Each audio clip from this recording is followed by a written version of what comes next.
Hello and welcome to We'll Shift Dust, your guide to abandoned silo babysitting. I'm Elysia, here with Luke to talk episode 9 of season 2 of Silo, The Safeguard. Now, Luke, before we get into our own thoughts in the episode, can you remind everyone of our spoiler policy? So Elysia has read all the books that go to comprise the TV series Silo. I haven't read any of them, so I'm representing the non-readers on this podcast. But we will be talking about stuff that's happened in the book up to and including season 2, episode 9. But we will not be talking about anything that might spoil either the finale of season 2 or anything that will happen in season 3 or 4, because we know those are happening now. Right, for sure. So I will respect Luke's non-book spoileriness and all of you non-book readers, show fans at home. But for those of you who want that extra information, which, full disclosure, I often don't know what's coming because they're changing a lot. But we talk through it all in our special spoilercast episodes, which you can find in the book club. And I'll talk more about that at the end. You can find the link in the show notes. This week's subject is the safeguard. So this is a new term invented for the show, but it's pretty clear what they're talking about. So we're going to talk about in the spoiler cast, what does that involve in the book? How is it going to change for the screen? And what will that mean for the season finale next week and the next seasons to come? Yeah, and for those of you who are members of the spoiler cast, I did mention the book version term in the last spoiler cast and said it would be the subject for this week, so that hasn't changed. Sorry, by the way, just a couple pieces of housekeeping. Sorry for late episode, slightly late, a couple days late last week in this one. We always get bad reviews when that happens. And, we do our best. We're only human. We really do put the utmost into everything we do, including podcasting, but we have to, consider our health at the same time. Our bodies give us no choice. I would love one day to be able to hire producers to help, but right now it's a one-woman production team. So thank you so much to those of you who have said kind words and for bearing with us. If the episode is ever running late and you're curious about it, you will probably find a post pinned to my Blue Sky or in the episode chat in the Discord, as you would have found that there this week and last as well. So you can find those links in the show notes. You can check Blue Sky publicly, even if you don't have an account. But we're recording episode 10 early in the week, so it should be out to you in time for the finale. And stick around until the end of this episode for more information about how you can be part of the wrap-up after the finale. Anything to add, Luke? Yeah, just one thing. I think this is true of both of us. We'd rather put the podcast out a few days late and do it well and do it properly and give you the content that you want, rather than one of us or both of us being unwell and kind of half-arsing the podcast. We'd rather give you a podcast of superior quality rather than necessarily exact promptness. Right, exactly. Yeah. Exactly. Yeah, and I think most people understand, but you can't do anything about you can't control what everyone thinks. So okay, another more fun piece of admin. So you, in the last feedback episode, Jean, who's my co-host on things like the Marvel and DC episodes over on the Lorehounds, he said something about in the feedback episode about he called Bernard and the Simses sharks and said he's waiting for the Kraken to appear from the deeps and take them all. And Luke, you asked Sean who the Kraken was. So his response is, tell Luke that I haven't figured out who the Kraken would be. At first thought, I leaned toward Billings, but now I'm leaning Jules. Thoughts? Well, actually, Billings is a Deus Ex Machina. Yeah, I quite like that. Billings is the Kraken. I can get behind that. Juliet is the Kraken. Yeah, maybe, but I like the idea of Billings as the Kraken. I can see it from either way, especially now that Billings has gone, down to mechanical, because then the Kraken's coming from the deep. So I guess, yeah. I do feel like Jules has more Kraken energy personally. I don't know. Listeners, let us know what you think. All right, shall we get into the episode breakdown itself? Yes, because good grief, did a lot happen in this in this episode. Absolutely. Like, holy moly. Second longest of the entire series, longest of the season, second longest of the series, after episode 3 of season 1, Machines, which I didn't realize Machines was over an hour. But No. this season finale, by the way, according to Apple, is 1 minute shorter than this one, so Okay. should be packed as well.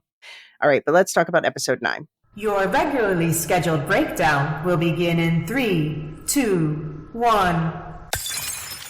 Episode 9 of Season 2, The Safeguard, aired on Thursday/Friday, January 9th or 10th, depending on where you are, 2025. The writer for this one was Jessica Blair, who she wrote 2 episodes of Silo Season 1, Episode 2, Holston Spake, and Episode 7, The Flamekeepers. And I remember talking about her because she has a background working on a show called On Becoming a God in Central Florida, which I've always wanted to watch. But Luke, you just love the names. I mean, how can you go wrong with a title like that? Luke loves a good title, for anyone who doesn't know. I do. I am a sucker for a good title. And she's also, by the way, a co-executive producer in the series, so she's deeply entrenched in all the story writing. The director again was Amber Templemore, who also directed the episode before this. She's directing the last episode of the season, and as half of Bert and Birdie, she directed 2 episodes of the prior season as well. So Luke, you said long, you said packed. What else do you think about this episode, high level? I mean, so many questions. So many questions. Why is it technically 51 silos? What happened to silo 51? What is the safeguard? I mean, I think I have an idea what the safeguard is, but what is the safeguard? Has Knox figured out what's going on with Walker? It kind of feels like he has, but I think so. maybe not. Could Bernard possibly be any more smug? This episode? No. Yeah. And this is just like a short brace of the questions. What are the Simses going to do now? Like, which way are the Simses going to jump? Mm-hmm. So what, you said you possibly have an idea what a safeguard is. What are you thinking? I'm thinking there's probably like explosive bolts that will blow off the top of the silo and let the atmosphere in. Why do you think they would want to do that? Well, I don't know why they would want to do that, but it seems like the safeguard is to like wipe out the people. I'm just guessing that the safeguard is to wipe out the people in the silo should they find out things that whoever wrote the order doesn't want them to find out. Okay. All right. Yeah, well, obviously we're going to talk about that more at the end, but okay. Yeah, I have to say the episode got quite positive reviews on Discord and Blue Sky. On the Lorehounds Discord, there were a number of people calling it their favorite of the season. Are you surprised? I ask me that after I've watched episode 10. Right. Well, I mean, of the season so far, I should say. Of the season so far. Nobody's committing to not liking the finale better. No. But what I mean is, I think this episode was setting up a load of really interesting questions. Okay. And I want to see if they get answered or not. I will say, for acting performances, Avi Nash, the guy that plays Lucas Kyle, definitely gets MVP. Yeah. This episode, that guy was working really hard, and I've done a total, well, maybe not a total 180 on Lucas, but I've kind of been turned around a little bit on Lucas. I thought he was falling into, being Bernard's apprentice. But you put him at a 7 not. on the Simsnard scale last episode. Yeah, I'm taking that back down to a 5. Okay. Yeah, we finally, book readers rejoice. We finally got a good Lucas episode. So yeah, we're going places. Let's go places, jumping into the show. We're going to talk as usual about one arc at a time. This week we're going to start with everything going on in Silo 17 before switching over to Silo 18. So we are going to be talking about events in a somewhat different order than they happen in the TV show, just keeping storylines together. So let's start with that nest of children in Silo 17. We open in the home of the children of Silo 17, where they've got a cozy, sprawling setup, complete with plants they're irrigating, that overlooks the stairs. It's the day that Juliet arrives in Silo 17, and we're about to see all the events there from this season play out from the kids' perspectives. And yeah, that was a pretty cool, ultimate kids indoor fort setup they had going. It was. It was. It was very sort of Peter Pan and the Lost Boys. Yeah. Yeah. Um, but so because we kind of figured out all the way back in episode 1 that there must be more people than Solo in Silo 17. Yeah. But to have it be kids, I've got to say Mhm. I didn't see that. I did not see that coming. Yeah. Yeah, it's a surprise twist in the books too. Because yeah, as soon as, well, especially, Solo's attacked as Juliet's coming out of the dive, so the first instinct is danger, danger, predator, but it's more of a preemptive self-defense situation. I have to say, the audio description does call where they're living the farm, which is in the books. They lived in the farm. I don't think this looks very farm-like to me, but I'll go with it. They put some plants in there. I mean, yeah, we sort of assume that they must be living somewhere towards the upper mids, to use the Silo 18 terminology, because obviously they can't be living in the down deep because that's flooded. They probably can't be Hmm. living up top because Right. that may still be toxic. So it just depends, like, where the farm was Yeah. in Silo 17. Well, it has electricity, so I'm wondering if it's on the judicial level or something, but I don't know. Yeah, Yeah, I mean they do call. Yeah, but it feels less like they live in a garden than they like brought some garden elements into their home. But yeah, that's fine. I think that's probably right. So, just to let's talk about the kids, set this up a little bit. And I'm going to tell you about the changes that they've made to these kids from the books. So, Rick, who's played by Orlando Norman, he is the oldest. And the other oldest is, she's named Audrey in the show, played by Georgina Sadler. In the books, these two characters are called Rickson and Hannah. So, Rickson, yeah, fine. That's very clear. Hannah to Audrey, I was thrown when I first heard this, and I was thinking about this, and I was like, well, okay, they already, for instance, they changed Billing's name, because there was already another Peter, Pete Nichols. So they made it Paul Billings. Fine. So I'm like, well, they gave the name Hannah to Juliet's mom, but I'm like, you knew this character was coming, but anyway, so fine.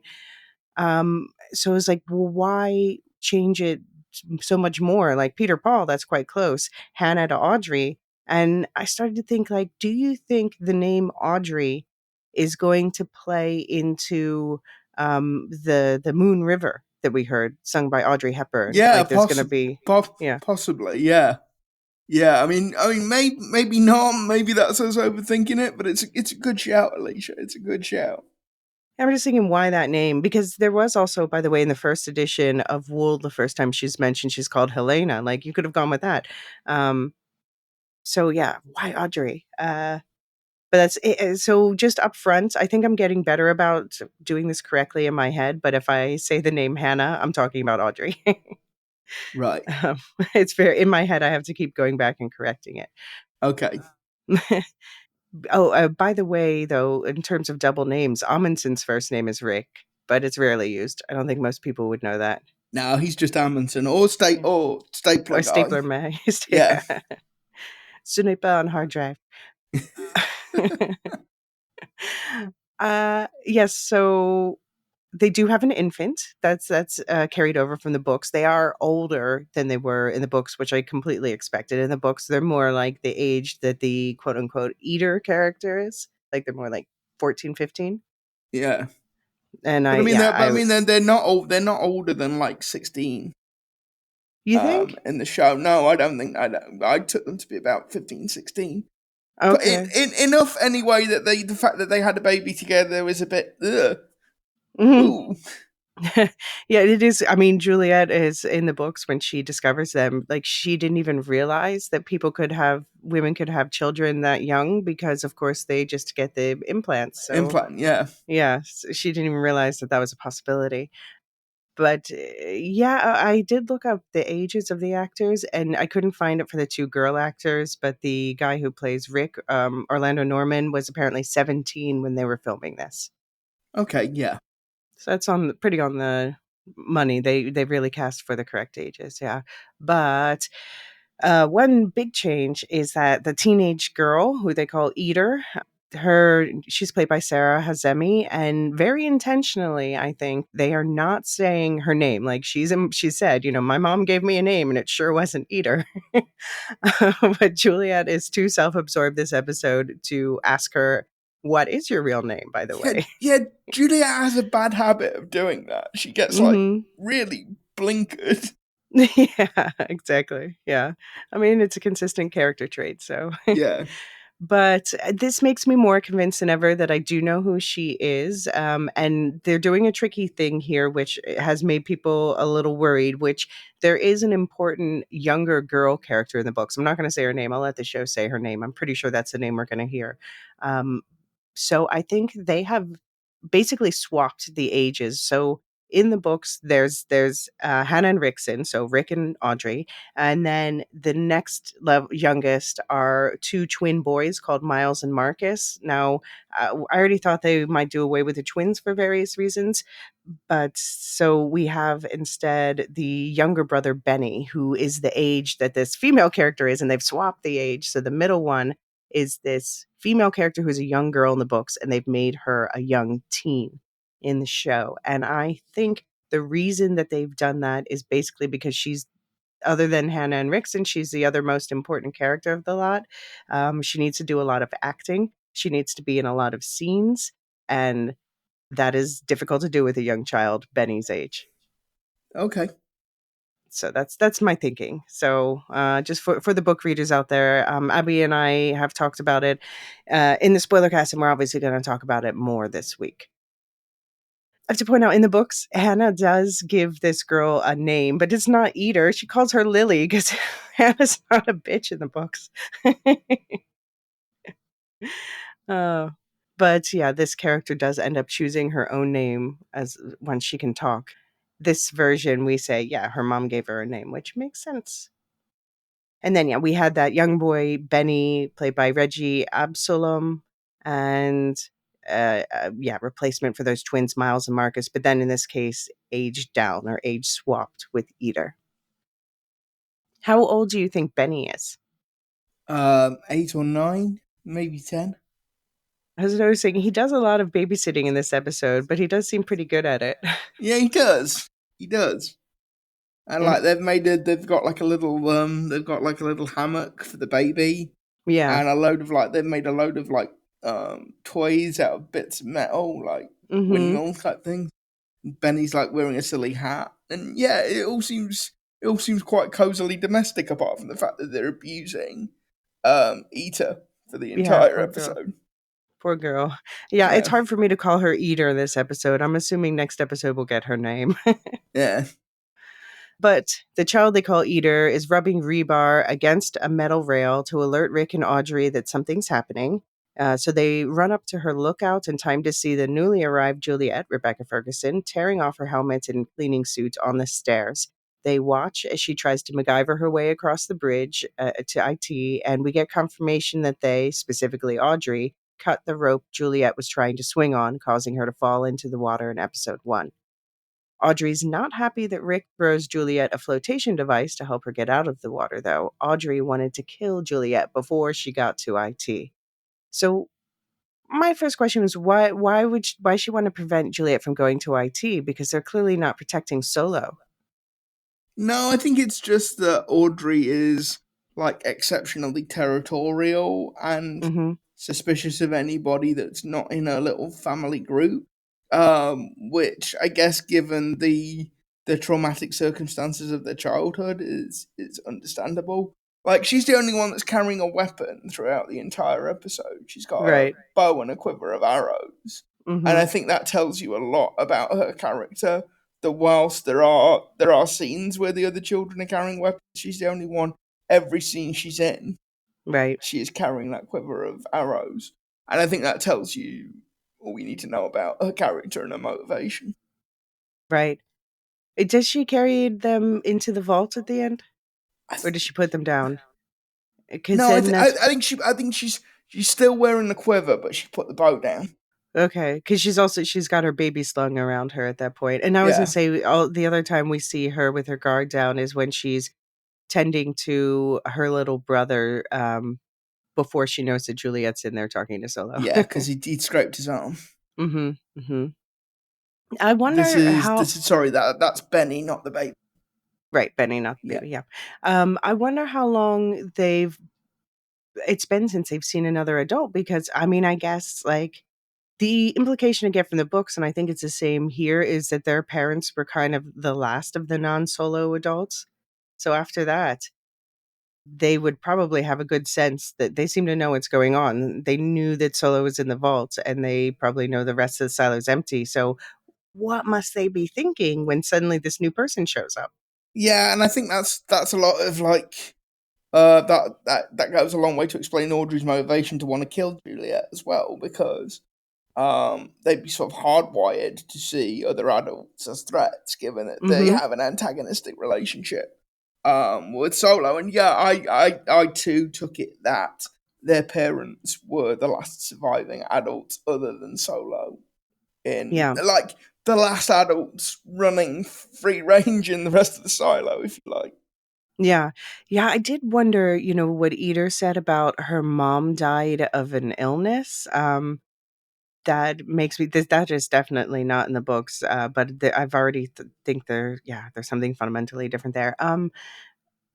I'm very curious about that. Like, was that are we just supposed to be like, oh, it's cancer and, that's just a thing that happens? Or is it something that tied to the plot in some way?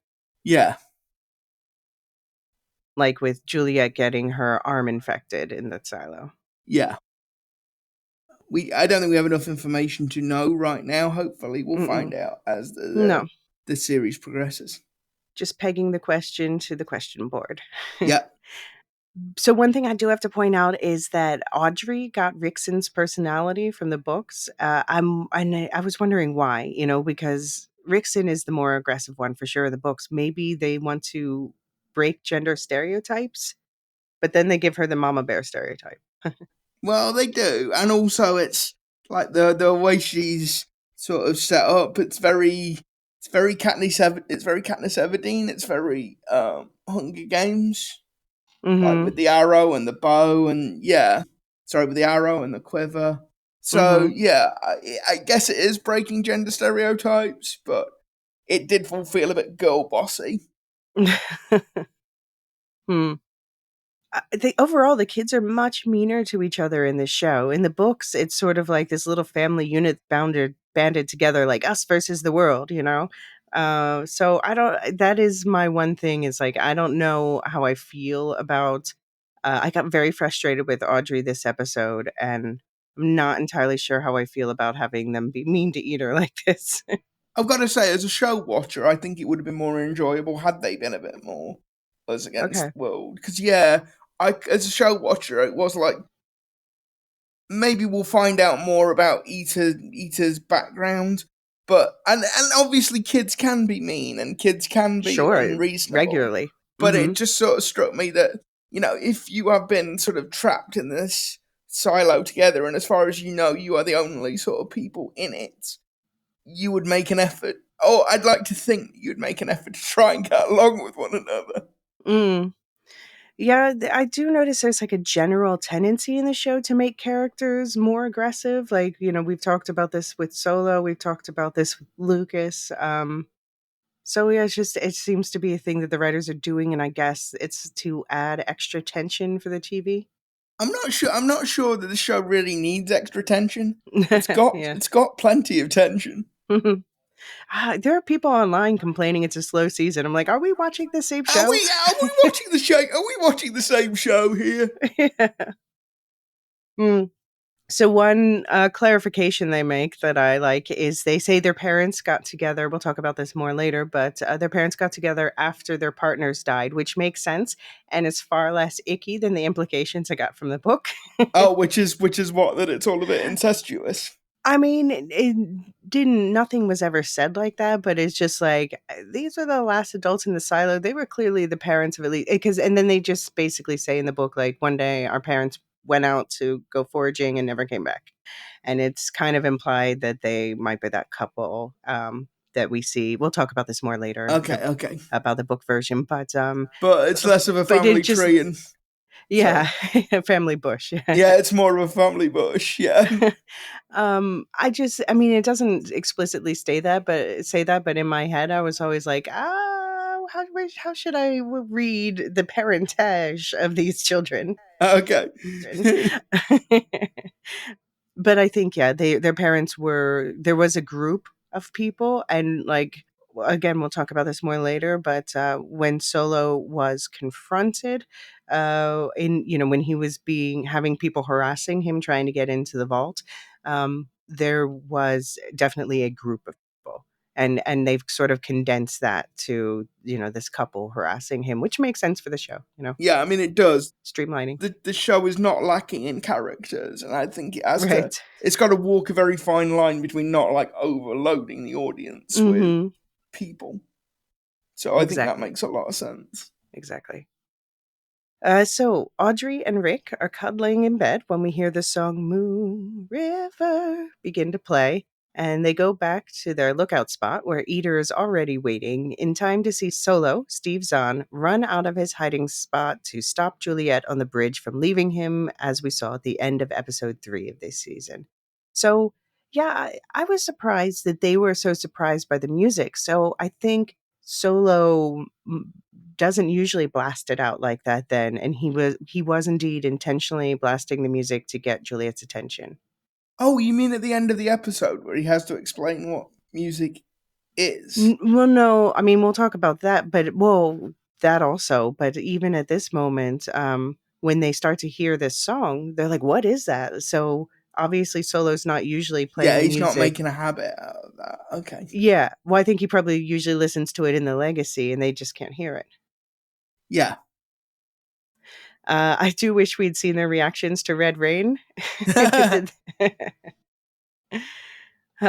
so they call Solo the killer, and yeah, we'll be getting to why that is in a moment.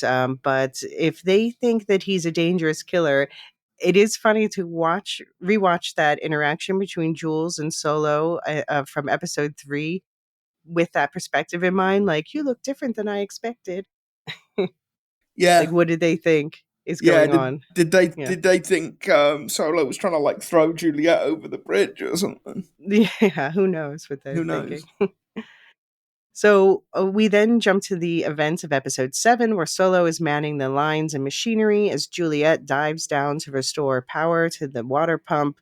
And at Audrey's urging, Rick goes after Solo with the hatchet that Juliet later finds on the ground when she gets out of the water. But in the struggle that ensues, Rick winds up hacking the breathing tube, leading to it falling into the waters we saw from Juliet's perspective in episode 7. And Audrey shoots Solo in the back with an arrow, and Rick kicks his head into the compressor, knocking him out and leaving blood for Juliet to find. Audrey asks Rick why he didn't kill Solo, and she wants him to finish the job. He says that Solo can get them into the vault where they know there is food.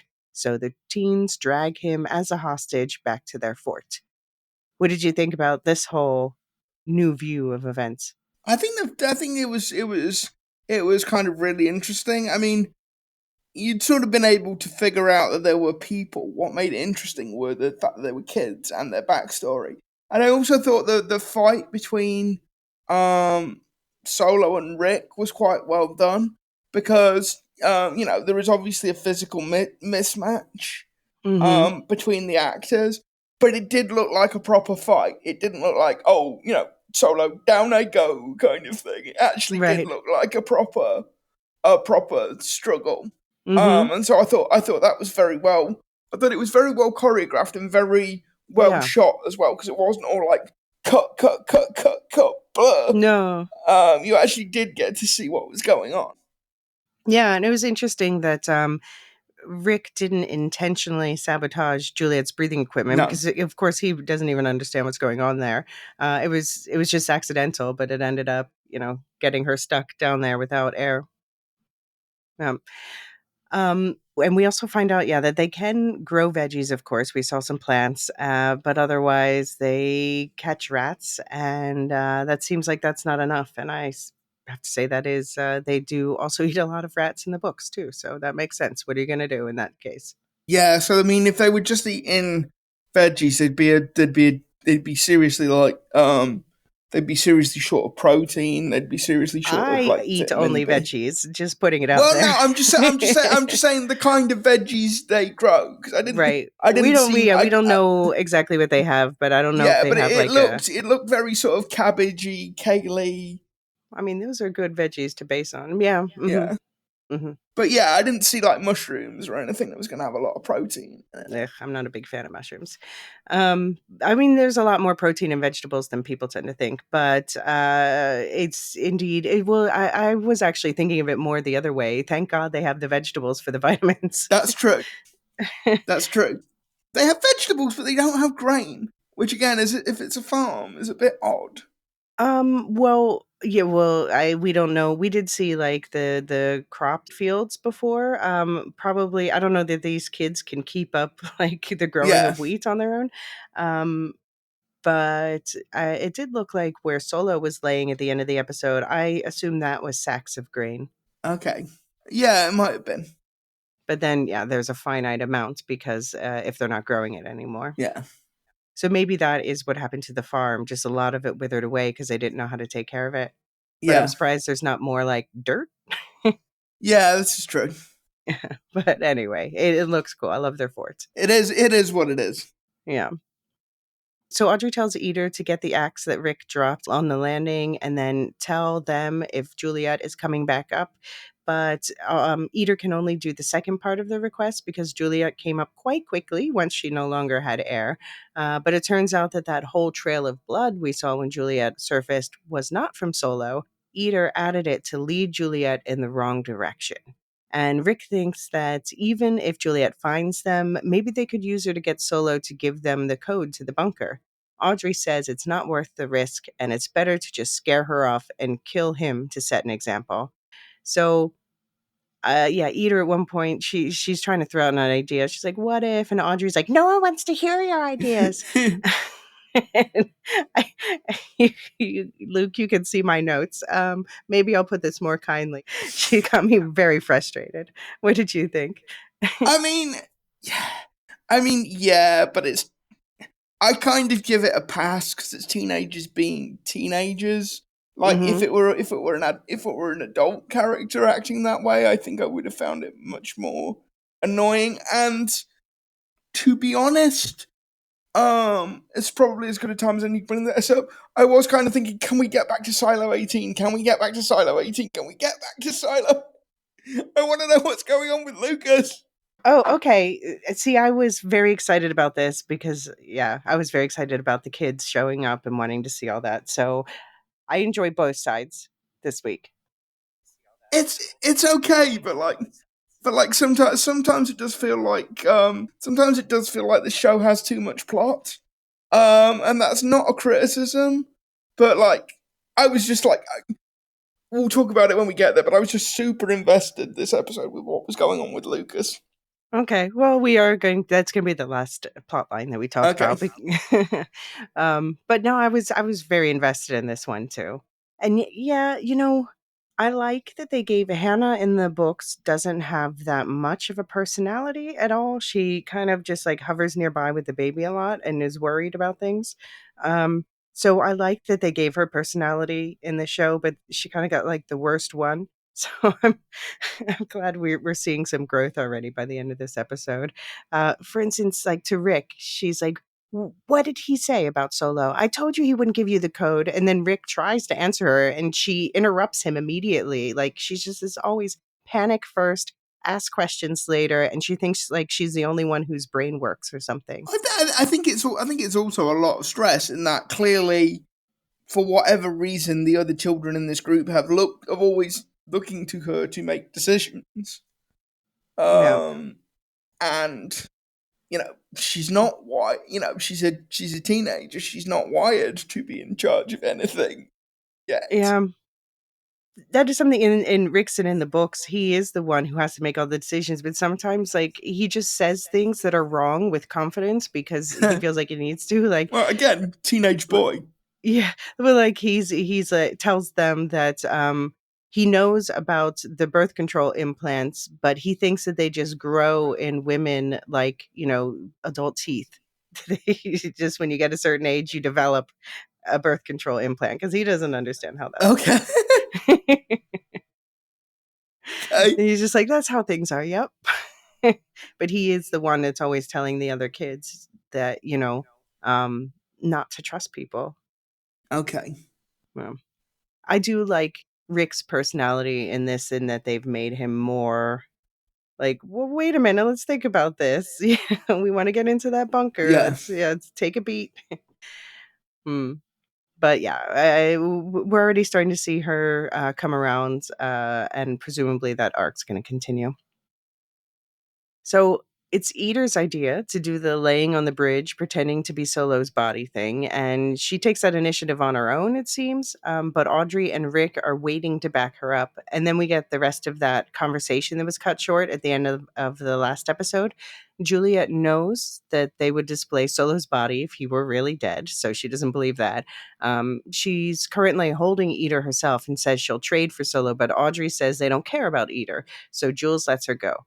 Rick says Juliet can talk to Solo about getting her stuff back if she gets him the food from his vault. Audrey doesn't want to let Juliet out of their sight, but Eater says she'll go with her to keep an eye on her, and it's agreed. Audrey says that if Juliet doesn't get them the food from the vault by the next time the baby cries from hunger, Audrey will kill Solo. So what were your thoughts on this whole exchange? Yeah, I mean, after what we said about Juliet last episode, and being very sort of dismissive of Solo, I think this episode kind of balances that up, because even though during this exchange she doesn't sort of say Solo's name, I think it's more clearly implied that she's actually relieved that he's not dead. Mm-hmm. And that she does actually care about whether or not it's not just, can I find the suit? Right. Is Solo okay? Yeah. And I think that makes the way that like the writing last episode, I think that makes that sort of makes that more interesting, like in the sense that is she sort of primarily interested in the suit, and then what happened to Solo, or was it that she was just thinking what was the best way to deal with these people? Mm-hmm. Mm-hmm. Yeah, I mean, yeah, it becomes clear by the end of the episode for sure. But yeah, then we start to see more of like the Juliet that we all knew that she was. So she Yeah. just gets her hyper focus on her current project stuff. Hmm. All right. Well, this is a good place to take a quick break. And when we come back, we're going to talk about the bunker quest. See you in a sec. So Eater reminds Juliet that they only get 3 tries to get the bunker code right before they're locked out of trying for 24 hours, which Juliet did know thanks to Solo. Eater knows it because it turns out, as we'll discuss more in a bit, that dead couple outside Solo's door, the ones who terrorized him trying to get in, were the other kid's parents. They were forced to take Eater in when her own parents died, which is why Audrey calls her Eater. They started running short on food once they had an extra mouth to feed, and this is why their parents were so desperate to get into Solo's vault. Juliet is about as patient with Eater as she was with Solo, but Eater's been treated so badly she barely notices. She asks Juliet if she can go outside with her when she goes, and Juliet says there's only one suit, but Eater wants to help Juliet anyway. So yeah, it seems. Did you get the sense like that the kids knew their parents had died, but never dared to get this close to IT to check on their bodies? Yeah, that was the way I read it. By the way, I think we both deserve internet points. Okay. Because we both said, I think it was in episode 3, that when we were looking at the blackboard, those numbers on the blackboard look like they might be attempts at the code. Yeah, absolutely. So I'm scoring that 1 point each. All right. In terms of internet points. Yeah, that did turn out to be true. And then also, just thinking about Solo being like, oh, you can erase those, I'm sure nobody will miss them. Yeah. Yeah. And of course, Juliet happens to erase. Well, we'll talk about it in a minute. Yeah. When they get to the server room, though, Eder hangs back when she spots a bracelet on one of the two bodies. And when she joins Juliet in the next room, she confirms that she can read. So Juliet asks her to help search the paperwork for anything that says Russell or head of IT. Yeah, do you think in this silo there's any reading to be done other than old copies of the Pact? Well, presumably there are relics still banging about in the same way that they are in Silo 18. They may be quite difficult to find. There may be less of them. I was actually thinking maybe more because maybe the whole situation, like they said, that they revoked access to items from the legacy or the computer and stuff, Yeah. that they were reading less in Silo 18. Yeah, I mean one of the questions that we don't get answered this week, and it's not I guess it's not really important if it ever is answered, is how far the kids have been able to explore Silo 17. Because obviously there's a lot of it is flooded. Yeah. Obviously some of it might be toxic. And also, going up and down the stairs with, a baby in tow is not maybe all that practical. So I sort of got the impression that they haven't strayed very far from the farm, from their little fort. Yeah, well, I'm not, especially in this TV version of the silo where there's just less space. I'm not sure that they have gone far. I was thinking about, by the way, the fact that it's way more flooded, and maybe that's just for like a set practicality purpose versus the books. I mean, they just want to be able to restrict their area of movement so they don't have to do set changes so much. Yeah, that's true, yeah. uh, But anyway, so Eder's helping Juliet look for Russell or head of IT stuff. And while she looks, she tells Juliet about the dead couple. Tess was Rick's mom, and Chase was Audrey's dad. And they got together after their previous partners died, and then together they had Benny. So Benny is the little brother of both of them. When Eder's mom got sick, she brought Eder, whom she of course called a different, as yet undisclosed name, to Tess and Chase and asked them to take care of her. But of course, this meant another mouth to feed. And this is what led Tess and Chase to be so desperate that they started terrorizing Solo, writing, "We will get in sooner or later," and tracking their many attempts to figure out his lock code. And all the kids know is that one day Tess and Chase went to try the vault and they never came back. So the others blame Eder for driving them to that desperation, and that's why they call her Eder.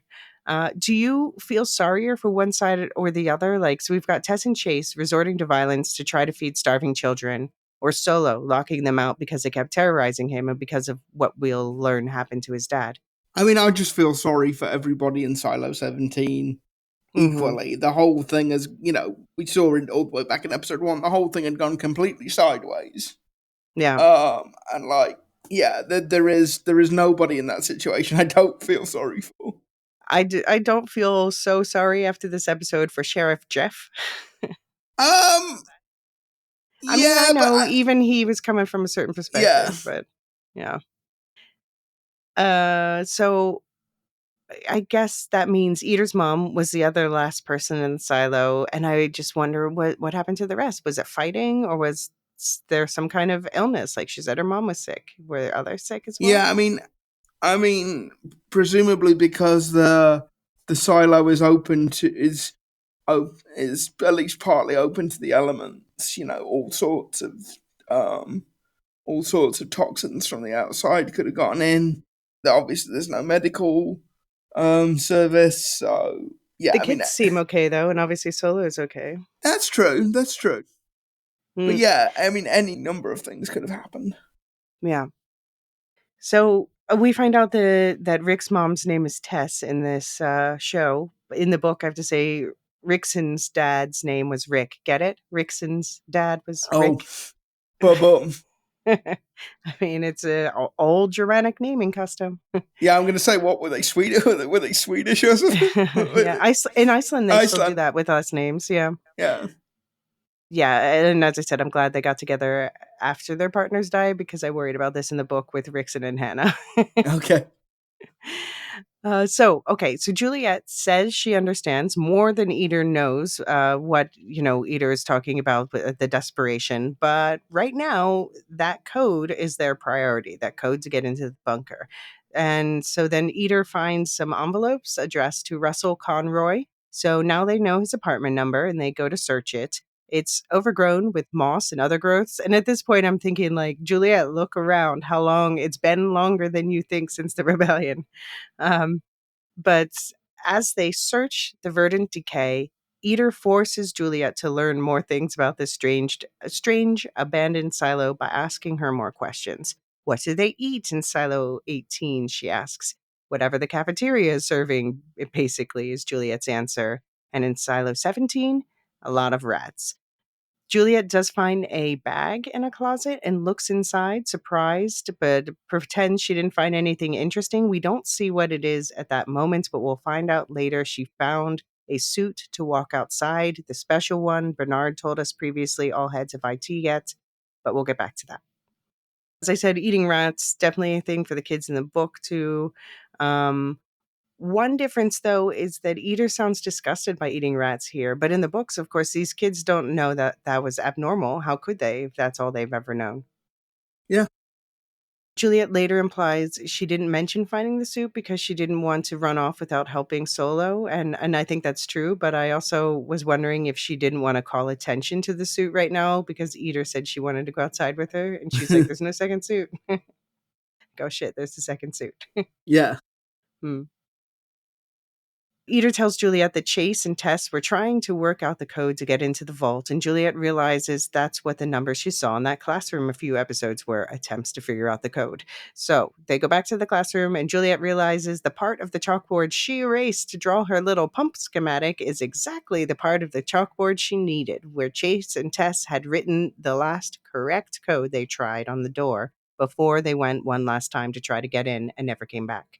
So she knows what range of numbers the code must be in, but they only get 3 tries in a day, which is not enough.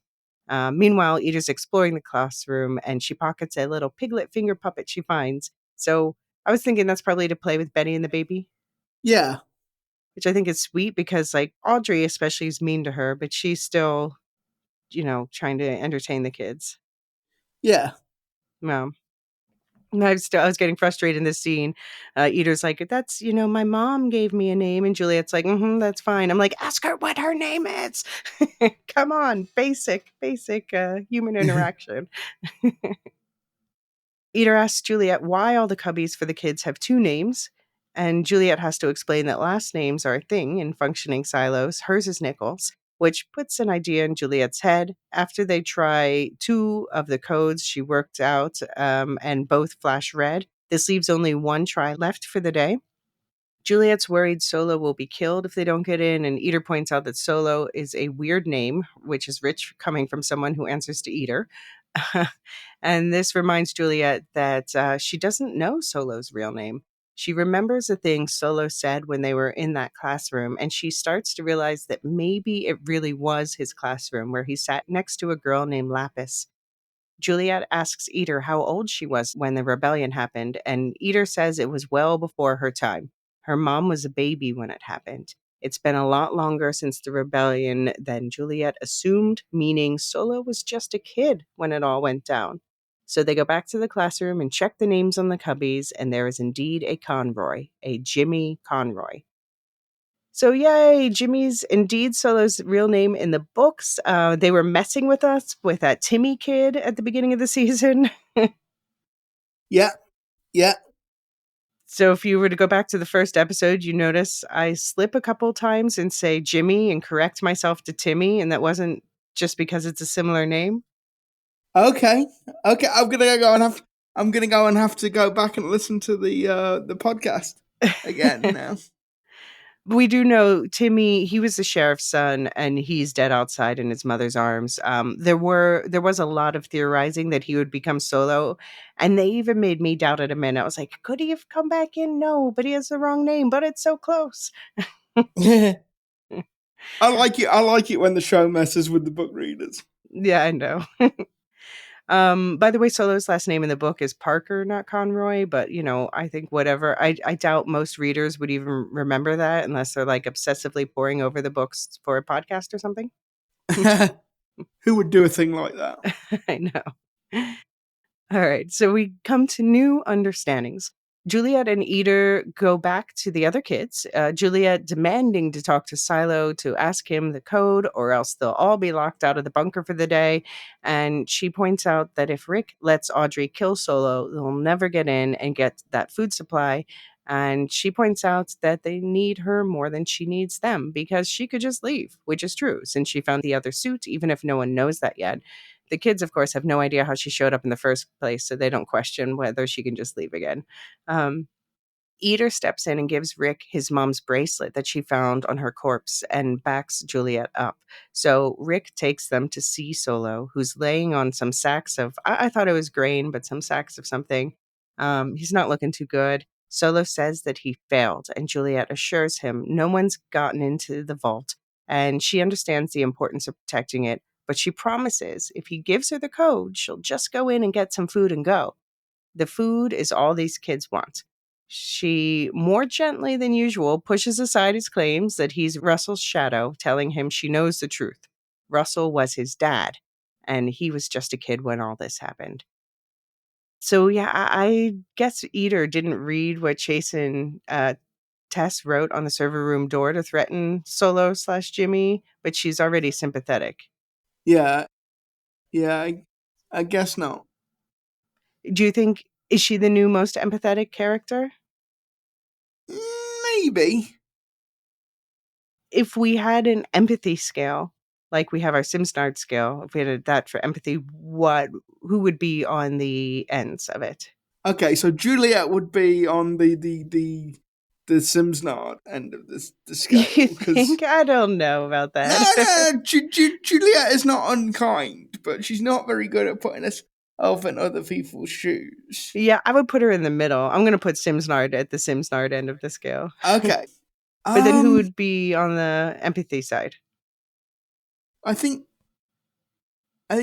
Meadows possibly, Eder possibly. I'm going with Eder, although I reserve the right to switch out the name when we find out her real name next week. Okay, Eder asterisk. Yeah. Yeah. I also want to call back to when he was telling Juliet, about his backstory, his fake backstory, but with elements of truth in it. In episode 3, he says that Russell said to him, no matter what, never let anyone in the vault ever. And it struck me then, I couldn't say it on this podcast, I did say it on the spoilercast, but it struck me then that this sounded like a little boy's remembrance of one of the last things his father ever said to him. Yeah.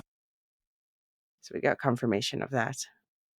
So yeah, then we get that scene where Audrey is tending a scrape on her little brother Benny's elbow while the baby starts crying. And so when she goes down to check on the baby, though, she sees Juliet there giving Solo his old lunchbox, trying to jog his memory of his real former life. And Audrey pulls her go-to move. She points an arrow at them both. And Penny's like, are you going to kill them now? Little Benny. So I'm like, I really hope, Benny, that you are modeling yourself after Big Brother and not Big Sister. Yeah, hopefully. Rick steps in between, telling Audrey to hear them out, and she lowers the bow and asks Solo, Killer as they call him, about their parents' death. And he tells them that they, meaning Audrey and Rick's parents, got the code right one day and got into his bunker and surprised him in his sleep. He had left his gun by the door and they shot him in bed. Then they got inside the food vault and he locked them in there. It's airtight, so they suffocated to death. And Juliet coaxes Solo into showing the kids the scar from where their parents shot him. So I guess this also must mean that he moved the bodies out into the server room after they died, which, yikes. Yes. Yeah, yikes. I mean, we're going to read some passages from the book version, but it doesn't say this part, but basically he left them to rot where they died, which happened to be in the server room and not the vault within. Okay. So he has to deal with that smell and stuff for a while.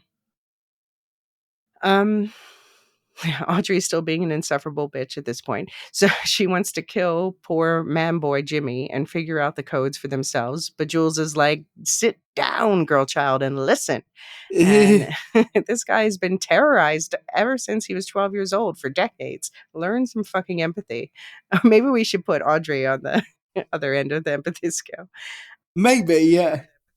And then we see through young Jimmy's, Cameron Bell's eyes, a memory looking through that armored door, cowering behind it, while the sheriff we saw in the first episode, Timmy's dad, Jeff Ross McCall, shoots Jimmy's father, head of IT Russell, Nick Haverson, in the head because Jimmy won't open the door.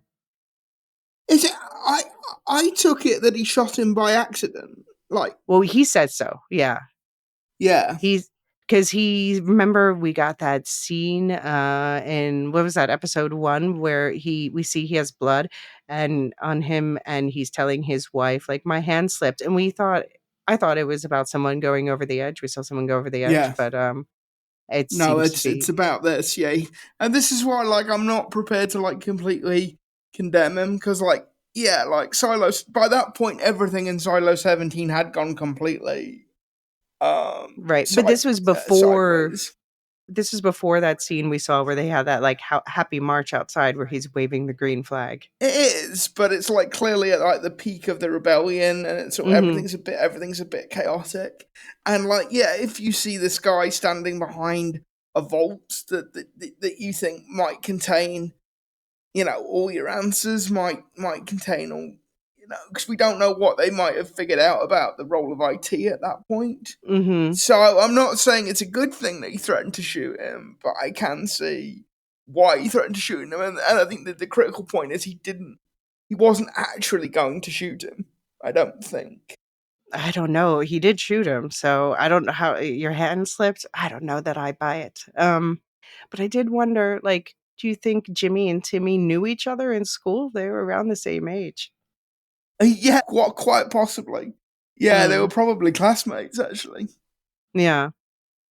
Yeah, and I did tear up when Juliet said to Solo about his dad, he would have been so proud because you did what he told you to do. He said, don't open the door. Don't let anyone in. Do you know why he said that? And Solo's like, because he wanted to save the vault. She said, no, Jimmy. He wanted to save you. He wanted you to live, just like their parents wanted them to live, just like they want their child to live. And yes, the tears in my eyes, they did well. Oh.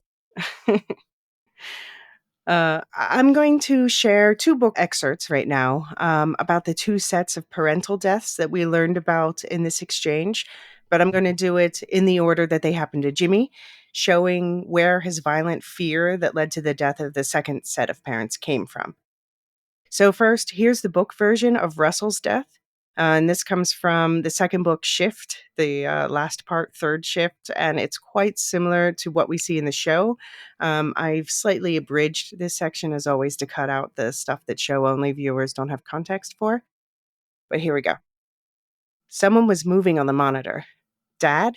He looked closer. His father was outside the steel door, standing at the end of the hall, his back to the camera. I'm coming, Jimmy yelled. Son, no!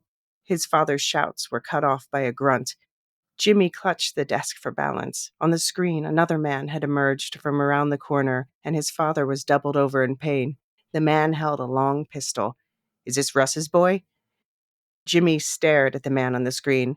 Yes, he said to the screen. Don't hurt my dad. Please don't hurt him, he said. The man turned and looked directly at the camera. It was one of the security guards. There was a bit of movement peeking out from around the corner of the hall, more people out of sight. James, is it? Jimmy nodded. He watched his dad regain his composure and stand. His father made a gesture to someone out of sight, patted the air with his palm as if to calm someone. What's the new code? The man asked. Jimmy didn't want to tell him, but he wanted his father back inside. He wasn't sure what to do. The code, the man said. He aimed the gun at Jimmy's dad. They'll kill you, his father said, calm as if he were telling his son to tie his boots. The man with the gun waved an arm, and someone rushed into view to wrestle with his father. They'll kill us all anyway, his father shouted, and they'll kill you the moment you open this door. Jimmy screamed as one of the men punched his father. His dad fought back, but they punched him again. And then the man with the gun waved the other guy away. Jimmy could see the flashes of flame leap out, could see the way his father jerked as he was hit, watched him slump on the ground and become still. Jimmy dropped the mic and grabbed the edges of the monitor. He yelled at this cruel window on the world while the guards in the silver overalls surveyed the man who had been his father. And then more men appeared from around the corner. They dragged Jimmy's mom behind them, kicking and silently screaming, "No, no, no, no." The two men wrestled with Jimmy's mother, who lifted herself off the ground and writhed in their jerking grasps. Her feet kicked and whirled. Jimmy's father lay as still as stone beneath her. "Open this goddamn door," the man yelled. "Tell me the code." The lights above were on fire. His chest was on fire. His father was dead.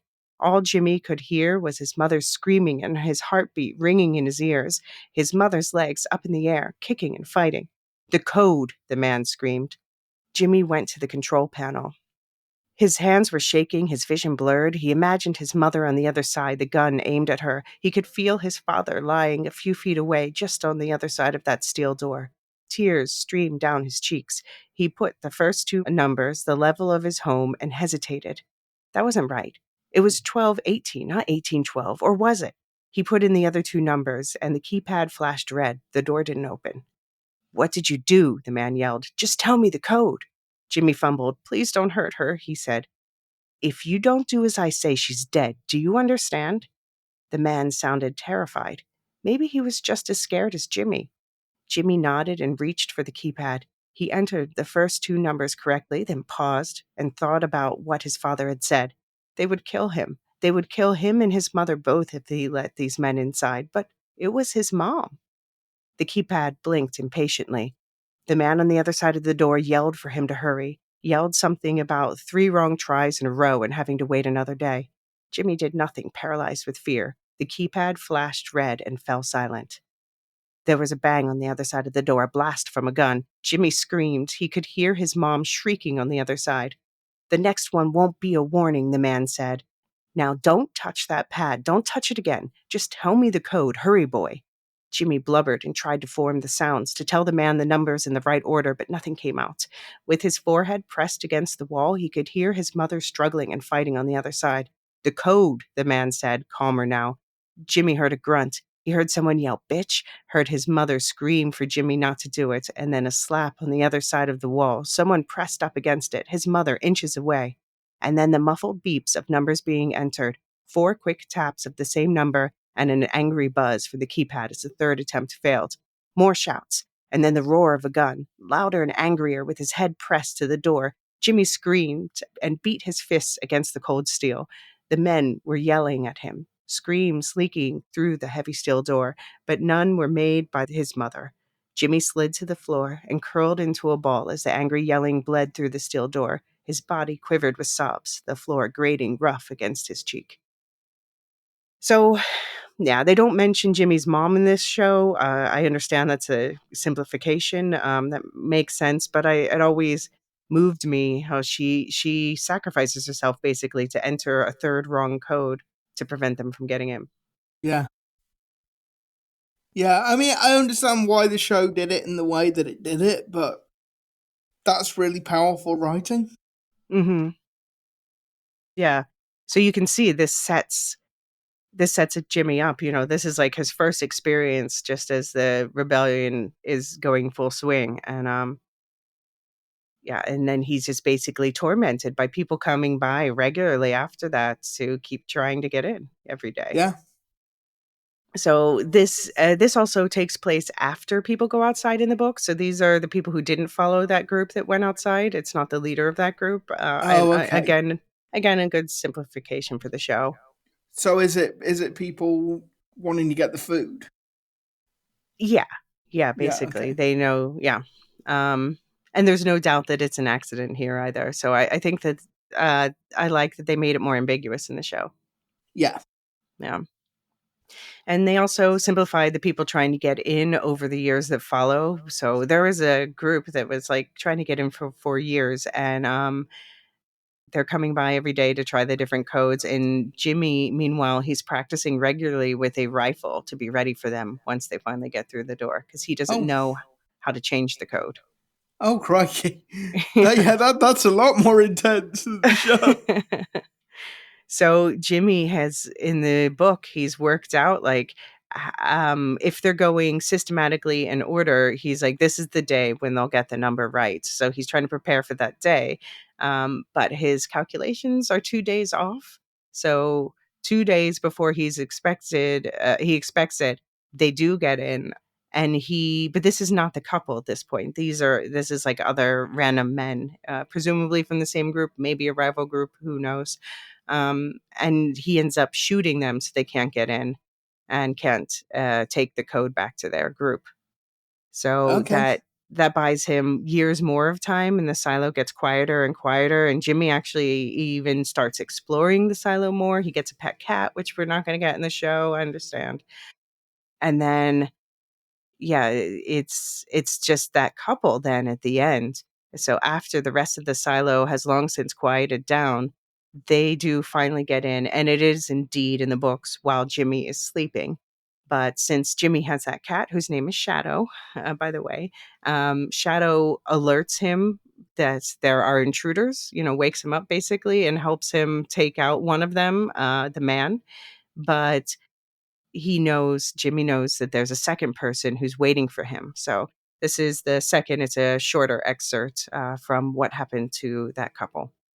So after the first man is dead, Jimmy, he gets up and he's looking for the second. And when he gets closer to the door, the keypad was no longer blinking its sentinel light at him, and there was a void beyond the gleaming door, a door that stood halfway open. More noise outside, the rustle of fabric of a person moving.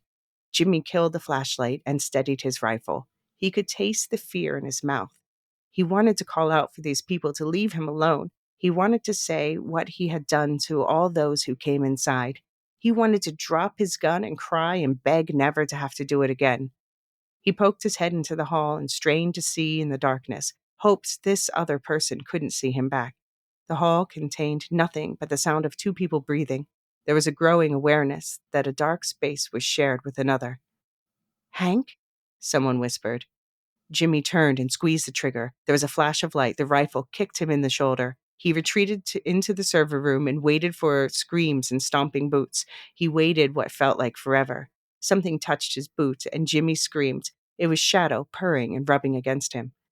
Chancing his flashlight, he peered around the corner and allowed some light to dribble out. There was a form there, a person on their back. He checked the deep and dark hallways and saw nothing. "Leave me alone," he yelled out to all the ghosts and more solid things. Not even his echo called back. Jimmy looked over this second man, only to discover it wasn't a man at all. It was a woman. Her eyes had thankfully fallen shut. A man and a woman coming for his food, coming to steal from him. It made Jimmy angry. And then he saw the woman's swollen and distended belly and got doubly angry. It wasn't as if they were hurting for food, he thought. So, yeah, the mom was pregnant in the books as well. So they definitely sanitize this for TV. Yeah, definitely. What do you think? Yeah, I mean, I can definitely understand why they did sanitize it, but geez, Hugh Howey has a dark imagination. But you can see, I mean, in both cases, you see the desperation in Jimmy, but yeah, they didn't want to show child shooting adults. Although by this point, he's not like that young of a child. This is years after the first. Yeah. Because, as Eater said, her mom was a baby when the rebellion happened. Yeah. So yes, this trauma sharing that they do, talking about all their various parents dying in the show, it's the collective experience this ragtag group needs to come together. And Audrey, moved to tears, lowers her bow at Rick's gentle urging, folding into his arms.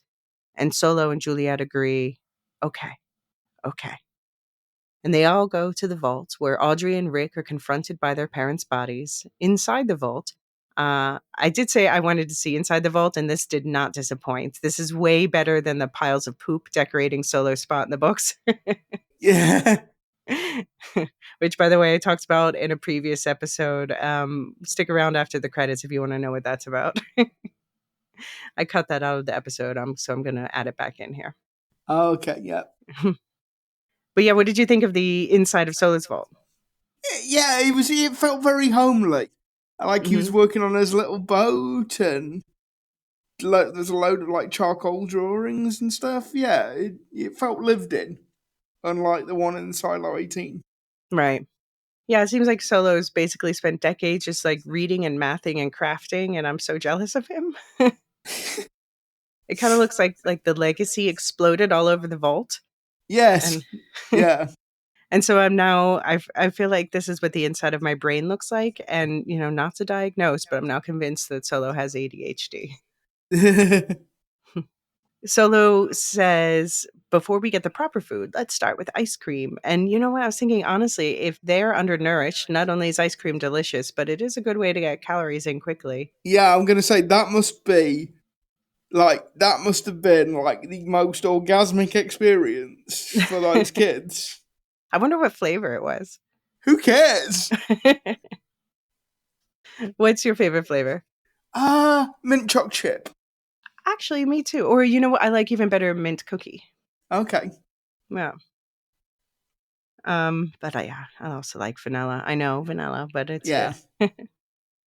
So, eating ice cream, they explore the vault library. Everyone plays with all the relics. Solo only sets boundaries when Eater drops a test tube from his chemistry set, but encouraging he play with the drums. And Solo offers to play the music, but they don't know what that is. So he assures them it's better than ice cream. They did the mash. They did the They did a monster monster mash. mash. So that's the first song he plays for this group. What's the first song you would play for this group? Oh, crikey! What a question. Oh, uh, smells like Teen Spirit. I think. Okay. Yeah, I might go for, like, a cliche because they've never heard the cliches, and they're cliche for a reason, like, something like Stairway to Heaven or something. Monster Mash is not a bad way to start, It's that's a not a fun bad one. one. So I guess that chemistry set by the way, I was also when Eater dropped that vial, I was like, Not um, yeah, don't mess with chemicals, but I'm guessing that's where he made the antibiotics? Yeah, probably.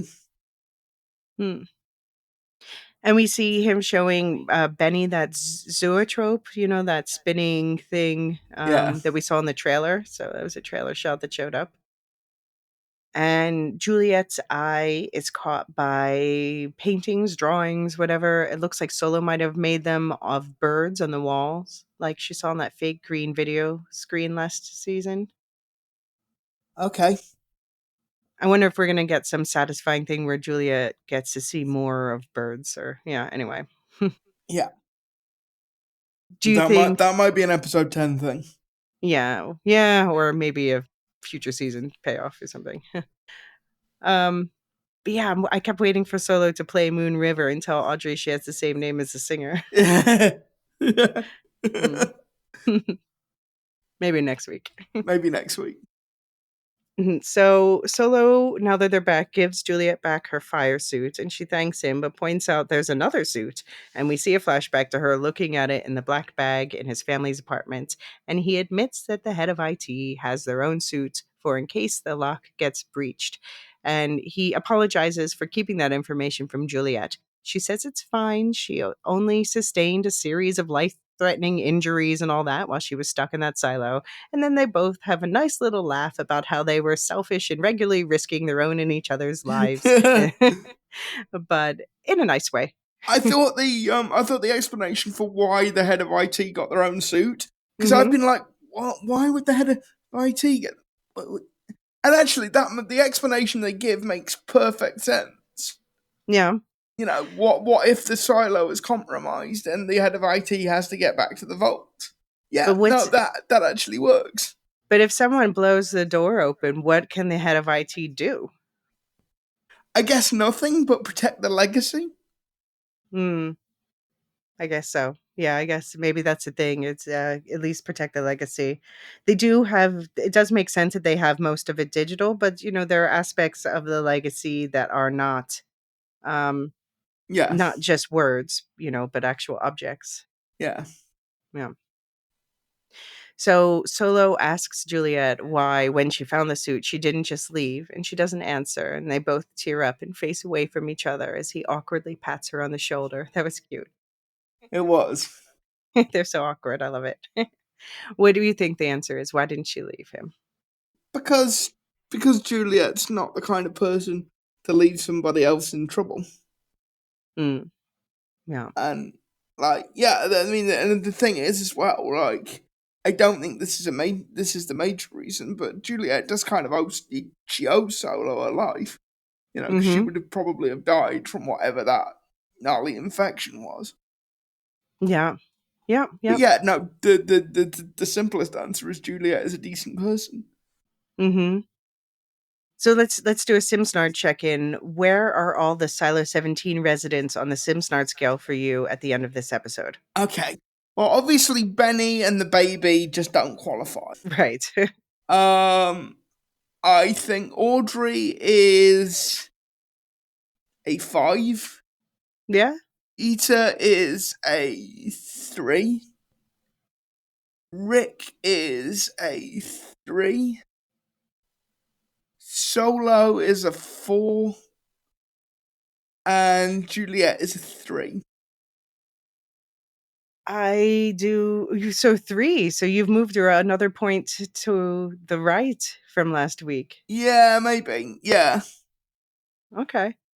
I would put Audrey slightly higher this week, but otherwise I see where you're coming from.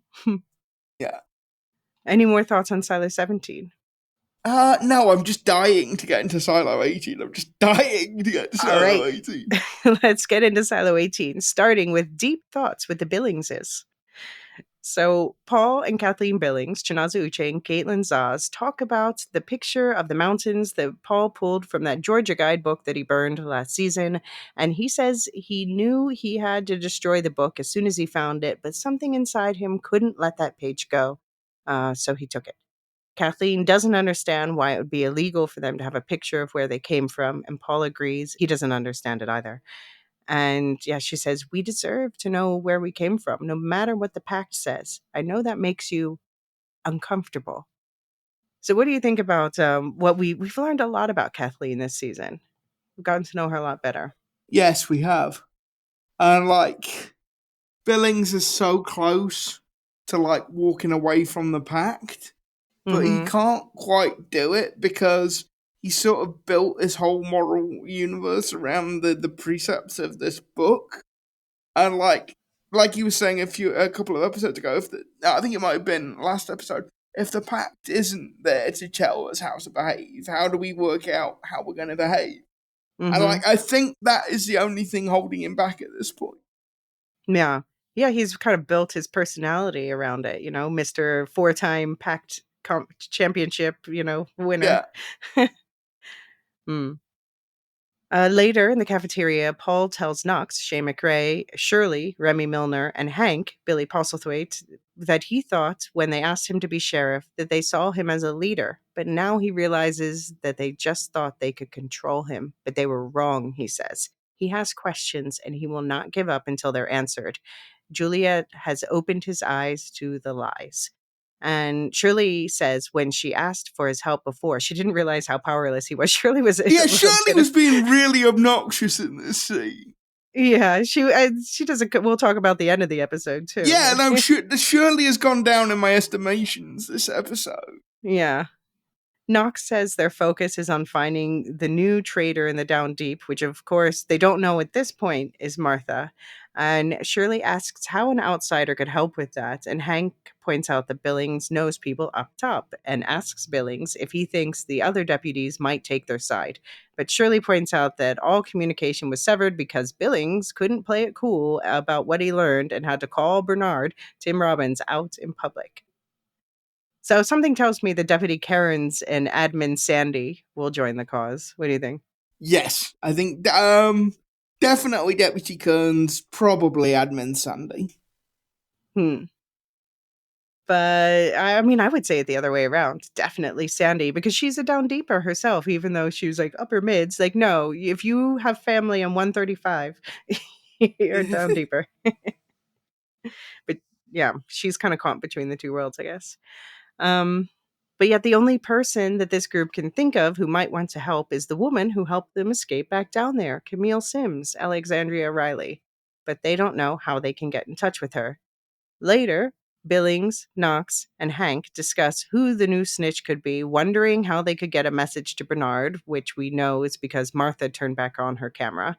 And we find out that Billings has apparently passed a message to one of the raiders recently himself, which we're about to find out was to summon Sims, Common, because Sims has shown up and is waiting for him at the barricade.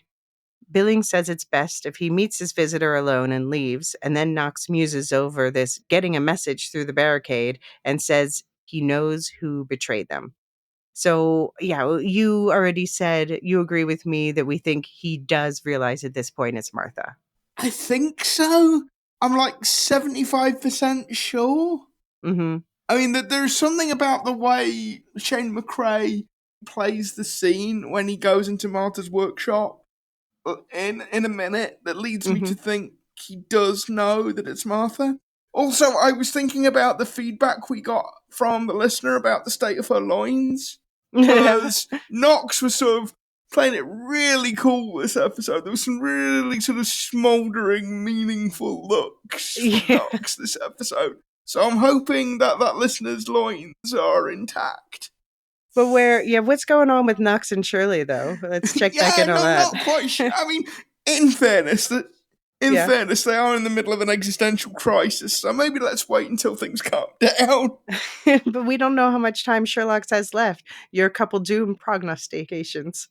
Yeah, this is true. Like, a kind of couple might make it to the end of the episode. End of the episode. If they hook up again, they might die on the spot. Sorry, the end of the season. Yeah, if they hook up again, they might die. Don't hook up. It's like horror movie rules. Yeah, it's like teenagers in horror movies.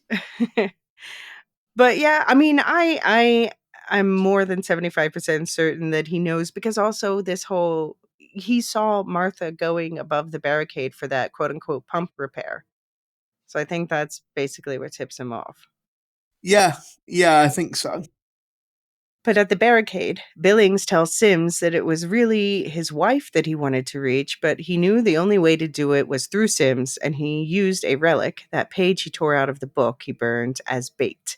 Billings says since Camille helped Shirley and Knox escape the murderous mobs, they feel like she's the only person up top in a position of relative power they can trust. Like he did with Patrick, Billings shows Sims this deeply forbidden page as an act of trust building. Also, I love Sims. No, I just walked down 100. I just walked down 100 levels. Did you come because I called you? No, just going for a stroll down 100 frickin' levels. Like Sims has just run out of F's to give this episode. I love this exchange though, where Sims says, "So it's true, you really have crossed the line, gone over to the other side," and Billings says, "I didn't go anywhere. The line moved." Yeah, that is such a good line, and it's such a Billings line as well, because he is, like I've said before, he is maybe the one truly just man in the silo. Like, he has his moral compass, and he will not budge from that. Yeah. Yeah, and just saying, by the way, I'm on team defend Camille. She had a plan, and it's going the way she wanted, okay? So I'm not saying she's the most moral character in the silo, but she's not dumb. No, but I love the way that they're looking at the page from the Georgia guidebook, and they're stunned by the beauty and the possibility of it, and then instantly she comes back to, if they succeed, they're going to need somebody to run the silo. I mean, like, that is just that just so sums up their relationship, and they are so well matched to each other. Because rather than everybody else has had like this profound moment where the beauty and the majesty of the forest has touched their soul, and they have that as well for about 30 seconds. And then they're back to, how can we use this to our advantage? Yeah. So we're about to talk about that scene. But what made me sad about in this scene with Billings on the stairs is, like, knowing that the Sims are like that, he seems to genuinely believe that like him, she cares more about the safety of the silo than anything else. And that's a kind of somewhat misguided belief. Yes. Yes. Yes, it is. So, and Billings, he makes a request, but we don't see what it is at this point. I guess we're going to find out in the finale. What do you think it might be? I'm not sure. I think it might be like I think it might be like access to IT. Like if the Down Deepers can make it up that far. Yeah, maybe help freeing Carla, Yeah. probably. Yeah. So Sims takes the mountain photo, as you said. He takes it home and he shows his wife Camille, and their minds are also blown for about 30 seconds. And they're unsure whether they should accept that it's real. But as always, Camille gets right down to pragmatism. Should they be siding with the Down Deepers to make sure they're on the winning side? If they win, she says, they'll need someone to run the silo. Do it for Anthony, she says. But also, like, what on earth makes you think that if they win, they'd let Sims run the silo? Exactly. She doesn't even realize what all is involved in running the silo, so she doesn't quite understand that her husband really isn't the one for the job. Yeah. Yeah. Because at Down Deep, obviously, they see Robert as the enemy and Camille Yeah. as an ally now. Yeah. So she's got to like give him a makeover so that they trust him more. Personality makeover montage. So Sims, since they're putting Camille on whatever this ask was, Sims gives himself another task to find out what the deal is with that number 18 key fob that Bernard carries around. He says whenever it glows and buzzes, Bernard goes running off to the server room, and Sims wants to know why and what he does there. The last time it happened was when Nichols was named sheriff, and then Bernard ran off, and when he came back, he said he needed to be mayor. And yeah, Sims needs to know what he missed in between. So it seems like Sims has some curiosity after all. Yes. Yeah. Yeah. And yeah, that key fob is like there's been so much else going on with Bernard this season that we've kind of lost sight of what that key fob is. But yes, because is that the legacy trying to talk to Bernard? I mean, the legacy is again the library of books. Sorry, okay, like the legacy computer, Yeah. So I can tell you at the end of the episode, when Lukas is talking to, we hear that same voice at the end of the episode that we hear, like that swore Lukas in upstairs. The closed captioning refers to that voice as the algorithm. Okay. So is this the algorithm, the legacy computer system trying to talk to Bernard? It's not, it's just the computer system. Like we need to separate. It does have, it's like, you know, I have my books on my phone, but my phone is not my books. It's not the books. Okay. Yeah. Okay. Yeah. But yeah, so you think is the algorithm trying to talk to Bernard? Yeah, basically tell him, oi, get back to the vault because bad things are happening. Mm-hmm. Yeah. Okay. Yeah, I think that's a good guess. Kathleen, meanwhile, is still on nursing duty with Patrick, Rick Gomez, whose stitches from his gunshot wound are still in, and she's ready for some frank talk about the silo. Patrick tells Kathleen that if she had been near a computer when Nichols was being arrested, she would have seen a flash of video showing the world outside looking even more beautiful than in that picture of the mountains she and her husband have. But it's good she didn't see it, or she'd be a member of the Gagged and Bagged Club in the special Judicial Seclusion Lounge. But he reminds her what Allison said in the first episode of this show before she said she wanted to go outside. The display is a lie, and Kathleen's mind is blown in the bad way. But it's like, no, it isn't. No! The lie is the lie. The lie is the lie.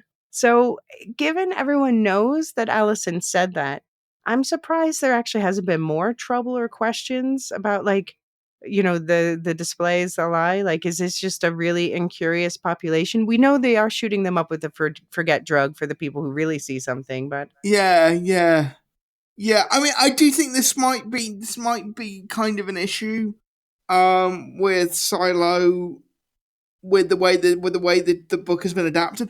it almost feels like sometimes there is almost like I don't understand the people that say this is a slow moving series, because for me the Mm-hmm. problem might be slightly the opposite.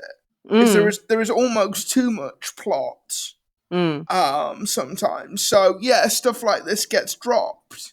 And like it didn't bother me until Kathleen raised it. And it's like sorry, until Mm-hmm. it didn't bother me until Patrick Kennedy raised it. But then when he did, it's like, oh yeah, we haven't heard about that for the entire season. Yeah.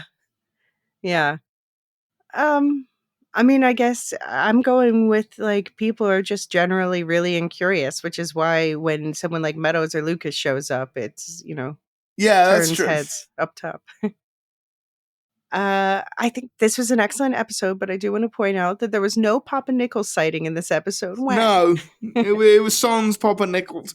He was missed. Also, like, in the feedback episode, I think it was the episode 3 and 4 feedback episode, when somebody pointed out that Rick Gomez played Garnier in Band of Brothers. That was a very, when he was talking to Kathleen Bowings, that was a very Garnier moment. That was like, Okay. yeah, like when he's talking about, you would have ended up in a very small room with a bag over your head. That was delivered in a very Garnier kind of way. Okay. Yeah. Do you have any more thoughts about the Billings story? No, I don't think so. All right. We're going to take another quick pause here. When we get back, we're going to talk about Walker the Spy and Bernard the Bastard. See you in a sec. Okay, so Knox stops by Martha Walker, Harriet Walters' workshop to check on her after she didn't show up to breakfast. Walker basically tells Knox her agoraphobia is back, and she feels stupid to have thought she could get past it. So this is before, by the way, we think that Knox is starting to be onto her. So at this point, he's kind of speaking more freely. And yeah, so Luke, you and I, we've harped on the way they've handled the Yeah. agoraphobia stuff enough, but she seems genuinely upset now. I don't know. Like, do you think it's only her being stuck because Bernard told her to, or if it really is I mean, flaring back? I'm not sure, and I'm also not really sure it matters, because the effect is kind of the same Yeah, either I guess way. I want to feel like she is genuinely struggling with it a little bit, the way a real person would. Yeah, yeah. Hmm. And you say this is before Knox has figured it out. I think this is Knox figuring it out, Well, I think he's possibly. collecting the clues during this scene, but he Yeah. doesn't put them together until later, because that scene that we talked about with him and Billings, that happens after this one. Oh, yeah, that's true. It does. Yeah. And I think that's the moment where he really puts it together, when he says, like, someone who would communicate above the barrier. Wait a minute. Hold Yeah. the phone. Yeah.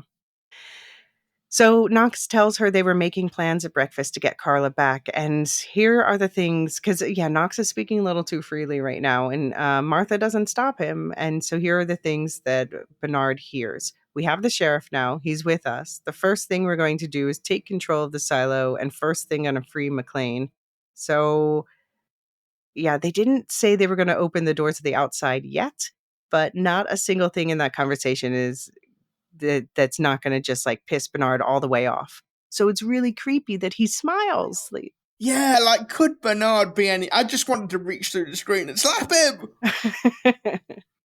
Like, how smug can you possibly be? Yeah. Yep.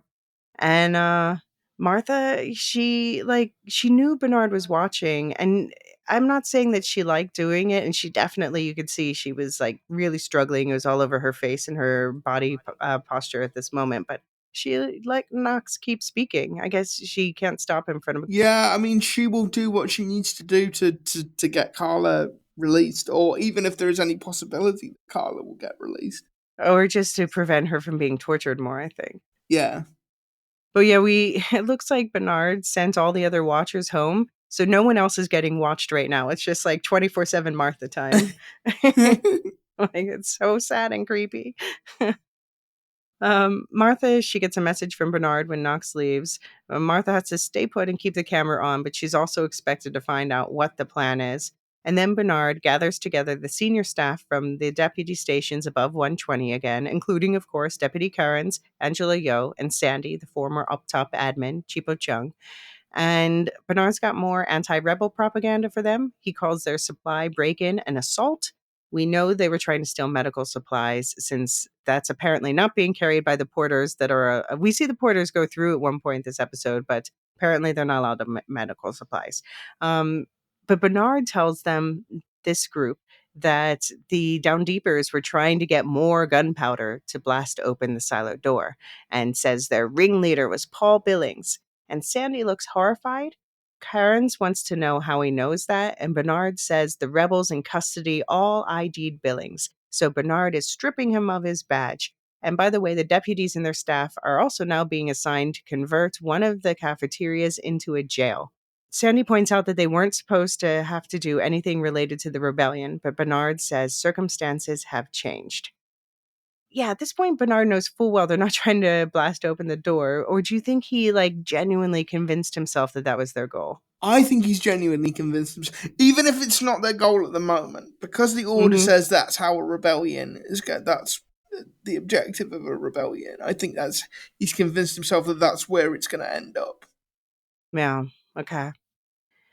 So, casual reminder that the Down Deepers do actually have more gunpowder somewhere. Not that they just stole it; they just already had it. And Mark Chambers, I think he'll presumably be back in the finale because he's the one who knows where it is. Yes.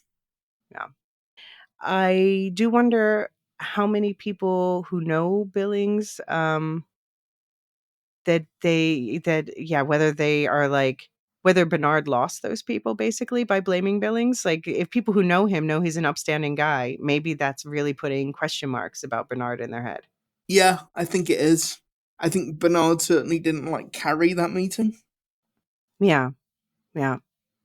And also poor Amundsen. I thought Bernard put him in charge of the deputies. So what responsibilities does Amundsen have left now? Yeah, I'm going to say Amundsen really isn't in charge of anything. Yeah.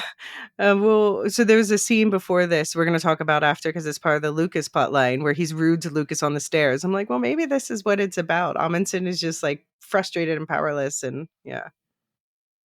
Back down in the Down Deep, Walker's curled up sadly on her couch when Knox bangs on the door, and Knox is looking rather suspicious as he says he figured out who the traitor was. And this is after that scene where he's like, it must be someone who got a message through the barrier. But Knox says to Martha here in her workshop in front of the camera that I think Knox knows, Jules showed them the cameras. Yeah, so he can look up and see that it's there casually. Yeah. Yeah. So I think he knows Bernard's watching, but he says the traitor is Teddy's mom. And everything he says about Teddy's mom seems to be about Walker. He says he saw her at the barrier yesterday before the raid on supply, and he knows she's just protecting someone she loves. He wouldn't want to punish her for that. But that puts them in a jam. And since he couldn't find Cheryl, he's going to run their new plan by her over her mild protests. He says that they will take the rest of the gunpowder they have and they will use it. And this is where we get this seems it's a performance fabricated for Bernard's benefit, but Bernard sure does enjoy hearing it. Yeah. And I think this is where Bernard, for all his cleverness, kind of falls down as the head of IT because he is so wired to hear what he wants to hear. Mm-hmm. But interestingly, or he gets confirmation that he can actually say oh no, this is a real thing. We really should, go after them hard. But do you think Walker knows that Knox knows? Because I think that's a bit more ambiguous. Yeah, I think that is more ambiguous. So Bernard seems to buy into what Knox is saying. Does Martha? I think she knows to a certain degree when he says about seeing someone at the barrier. She must know that was her. Yeah. And, and the whole thing about we don't want to punish someone for protecting someone they love. But what do you think Knox is trying to do here? Is he setting Walker up? Is he testing her or vouching for her because he knows the camera's on? I think he's setting up a trap for Judicial and IT. It's you go over there to try and stop us using the gunpowder to do something, and we're going to go over here and do something else entirely. So sort of using the idea that basically using Bernard's spy against him, I think, is what he's doing. Okay. Yeah, I think that makes sense. And by the way, so they point when he says he saw Martha at the gate yesterday. This is giving me the idea that maybe we were asking about the timeline before. Maybe it's about a day per episode. Yeah, possibly. Although I'd still like them to slip in a line in episode 10. It's been 3 weeks. It's just Julia just cleaned. yeah, just for my own peace of mind, really, more than anything else. I'm going to say it's been 10 days if it's one episode per day. Okay. That tracks with what I was thinking. Yeah. Yeah. All right. Any more thoughts about the Martha and Bernard storyline? Oh, let's get to the good stuff. Let's get to the really good stuff. All right. This is the final plot line of this episode, and the one that Luke and I both honestly are most excited to talk about, Lukas Quest. Hey! So at the start of the episode, Lukas Avinash shares with Bernard Tim Robbins what he's figured out from the book of Quinn's scavenger hunt. They're not alone. There are 50 silos. But Bernard is not at all surprised by this, correcting Lukas to say there are technically 51 silos, but he doesn't know why. But Bernard is honest with Lukas about Juliet when he asks, she did make it to another silo, but then her helmet cut out. But it's unlikely she's alive, in his opinion, because the silo was no longer functional. But since all heads of IT and their shadows should know about the other silos, that can't be what Salvador Quinn would need to put in code, and Lukas needs to keep hunting. So, there are technically 51 silos? What do you think? That... What happened to Silo 51 or Silo 1, however you want to... Wow! So 50 or 51, why do you think that number? I don't know, but the number is less interesting than why technically. What's technical about it? Well, I think we might find out in the next episode, and I think that might be a major focus of next season. You know what this is, don't you? I do. So my question is, why isn't Bernard telling his shadow this stuff up front that he says all shadows of the heads of IT know? Honestly, I think it's because he gets a kick out of it. Out of being the only one who knows? Yeah. Like, what if he dies? Seriously, I think he like gets a kick literally out. It's his job to tell his shadow these things. Well, he is. Just when Lukas asks him, he'll confirm or deny. But I do hope we get in the season finale like a full debrief on all the things that a shadow of the head of IT should know.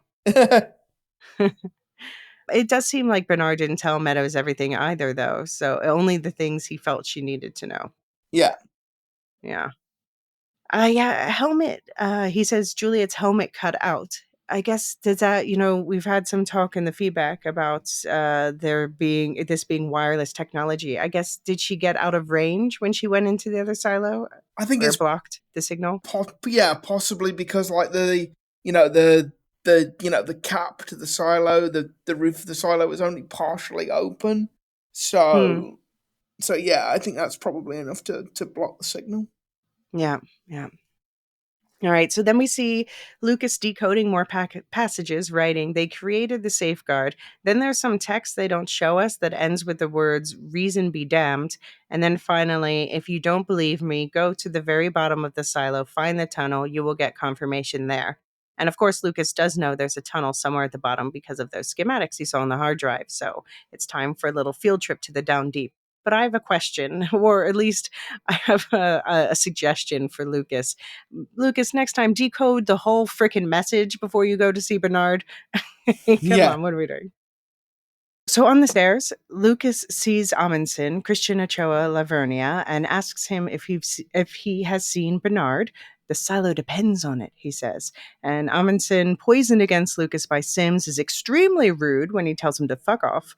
But he seems to realize that he's being a bit of a dick, so he decided to be a little more decent instead and say, I have orders not to disturb him until this evening. So, of course, Bernard is busy being a sicko, Martha voyeur, and so Lukas just heads to the down deep without telling Bernard. Luke, where do you think Amundsen will end up in the brewing conflict? I have no idea, but I think the more interesting part of this exchange is the fact that Lukas Lucas's first instinct was to go and tell Bernard. It was not to head straight off to the Down Deep. He only does that after he can't get in touch with Bernard. I suspect Amundsen will stick by Bernard in the end. Yeah, you think? But I'm not. That's like a 51-49 prediction. I've not got great confidence in it. But if you were asking me what my prediction would be, it would be that. But yeah, what I find really interesting is that Lucas's first instinct is to go and find Bernard. Okay. So you just gave me a thought. I'll be vague about this, but for the book readers, I'm wondering, I've said before that they've changed Billings. They've given him a stronger personality in the show, and they've changed his character arc throughout this part. So I'm wondering now if they will give Amundsen Billings' original character arc. Okay. Interesting. Yeah, just a thought that occurred to me based on what you said. But yeah, I mean, I guess as far as Lucas telling Bernard, like Bernard is still his boss, right? Yeah, but it does make me wonder, like, where Lucas's ultimate loyalties lie at this point. As soon as he's like, I tried finding Bernard, shrug, couldn't find him, guess I'll go do it anyway. So it's not like he was being sycophantic about it or something. I guess. And then, because then we see also this next scene where Lucas stops on his way down to see his mother, played by Lalita Chakrabarti. And she is a hospice nurse, as we've heard before. So she's busy giving hospice care, but she's sure is glad to see her son, whom she last heard was being sent to the mines. She's not thrilled that he's been out of the mines for a few days and didn't tell her that he was okay. Yeah. Yeah, I can understand that. Yeah, that's fair. And now he's asking her to hide some apparently shady version of the pact. And this is going to be a hard no from her. She only just found out she didn't lose him for good. And now he's putting his life at risk again in his lifelong quest to know everything, solve all puzzles at all costs. So yeah, this is sort of the defining characteristic of Lucas, I would say. Yeah, and it's like basically his mum was going, "Why do you have to be this way?" Yes. He's like, "I was born this way. Put on Lady Gaga." Yeah. And Lucas says that, that's not what put him in this position. What put him in this position, he says, was cowardice. He told Juliet he couldn't help her because he was the only one taking care of his mother, but that's a lie. She can clearly take care of herself. I didn't help her, he says. I didn't report her. And then he paraphrases Bernard from last season. I just did nothing. And he says that's a mistake he won't repeat. And at this point, his mother relents and agrees to hide the book for him. So, yeah, to be fair, he could have gone to see her because he is allowed to walk around. But it is true he couldn't send a message because all that's shut off. That's true, yeah. Although he could have sent a message by Porter, just saying. He could, yes. Yeah. So the question is, he was talking about his cowardice, but if he didn't do that, would he have his new shiny blue badge where he can really find things out? No, this is the thing. If he hadn't done that, if he had tried to help Juliet, he would probably have been sent out to clean as well, and we wouldn't be where we are. Yeah. So maybe everything works out for the best. I do think he has more self-awareness than a lot of other characters in this story. Yes, he does. Yeah. And okay, so we actually speculated on this last week about whether or not he would help Juliet, and it sounds like he would love to help Juliet now if he could. But I wonder if what happens at the end of the episode would change anything. Yeah. You get the feeling that Lucas is about to go on a fairly life-altering journey, both physically and metaphorically. I don't know if he can go through the door, but we'll see. I wonder if his mom would recognize the name Salvador Quinn. I don't have a good concept. It was 140 years ago, but obviously he was an important person, but then also they were made to forget. So I don't know how many people in the silo know that in general knowledge. Well, I mean, Quinn's family knew who he was. Right, but that was his family. But it's not like his name's been erased from. No. Yeah. But then would Lucas's mom open the book and be like, "Oh shit, Salvador Quinn"? Salvador Quinn, yeah. Or would you just go, "Oh, this belonged to a guy called Salvador Quinn"? Yeah. I want to shout out the lighting in that scene, by the way. And because it was hospice care, they had this really soft lighting that I found very pleasing. So good lighting Yeah. on it. Well, okay, I was going to say good lighting in the show, but there's been a lot of complaints about some scenes being very dark, which I understand. So that can be Yeah. frustrating. I Yeah. haven't noticed it in this show personally, but I know a lot of people have. So Some of the shots in Silo 17, particularly earlier on in the season, could be a bit dark. okay. So, leaving his mom, Lucas pulls out his big blue badge energy, his BBBE for short, at the barricade to the down deep, where the guard warns him it's not safe on the other side. But Lucas wants to go through anyway. And Lucas is indeed grabbed as soon as he gets through the gate by a crowd who wants to know who he is and why they let him through. Why would someone with that BBBE come down to the down deep? Super sus. They're about to kick him back out through the gate or over the side if he keeps struggling when he evokes the name Juliet Nichols. He says he's trying to save the silo. Did you notice, by the way, when Lucas went in, a porter came out? So I guess at least some Yeah, at least supplies. some traffic is going into it. It Yeah. might be because the down deepers control that farm, because maybe not every farm produces every type of produce. So So they have maybe, to let them out. Yeah. yeah, and so maybe they have to let certain types of food in as well. Maybe that's kind of, The trade. yeah. Yeah. Okay. That makes sense. But then, yeah, give them medical supplies. Jesus. Um, so Lucas, when he's like trying to prove he does know who Juliet is, he says her boyfriend's name was George. So first of all, the bitterness in his tone when he says that just made my heart break for him. But secondly, I wonder how common of knowledge it was down there, because they were not sanctioned, but also it's probably one of those things where everyone's like, "Oh no, we know nothing about it." Wink, wink. Wink, wink. Yeah, nudge, nudge.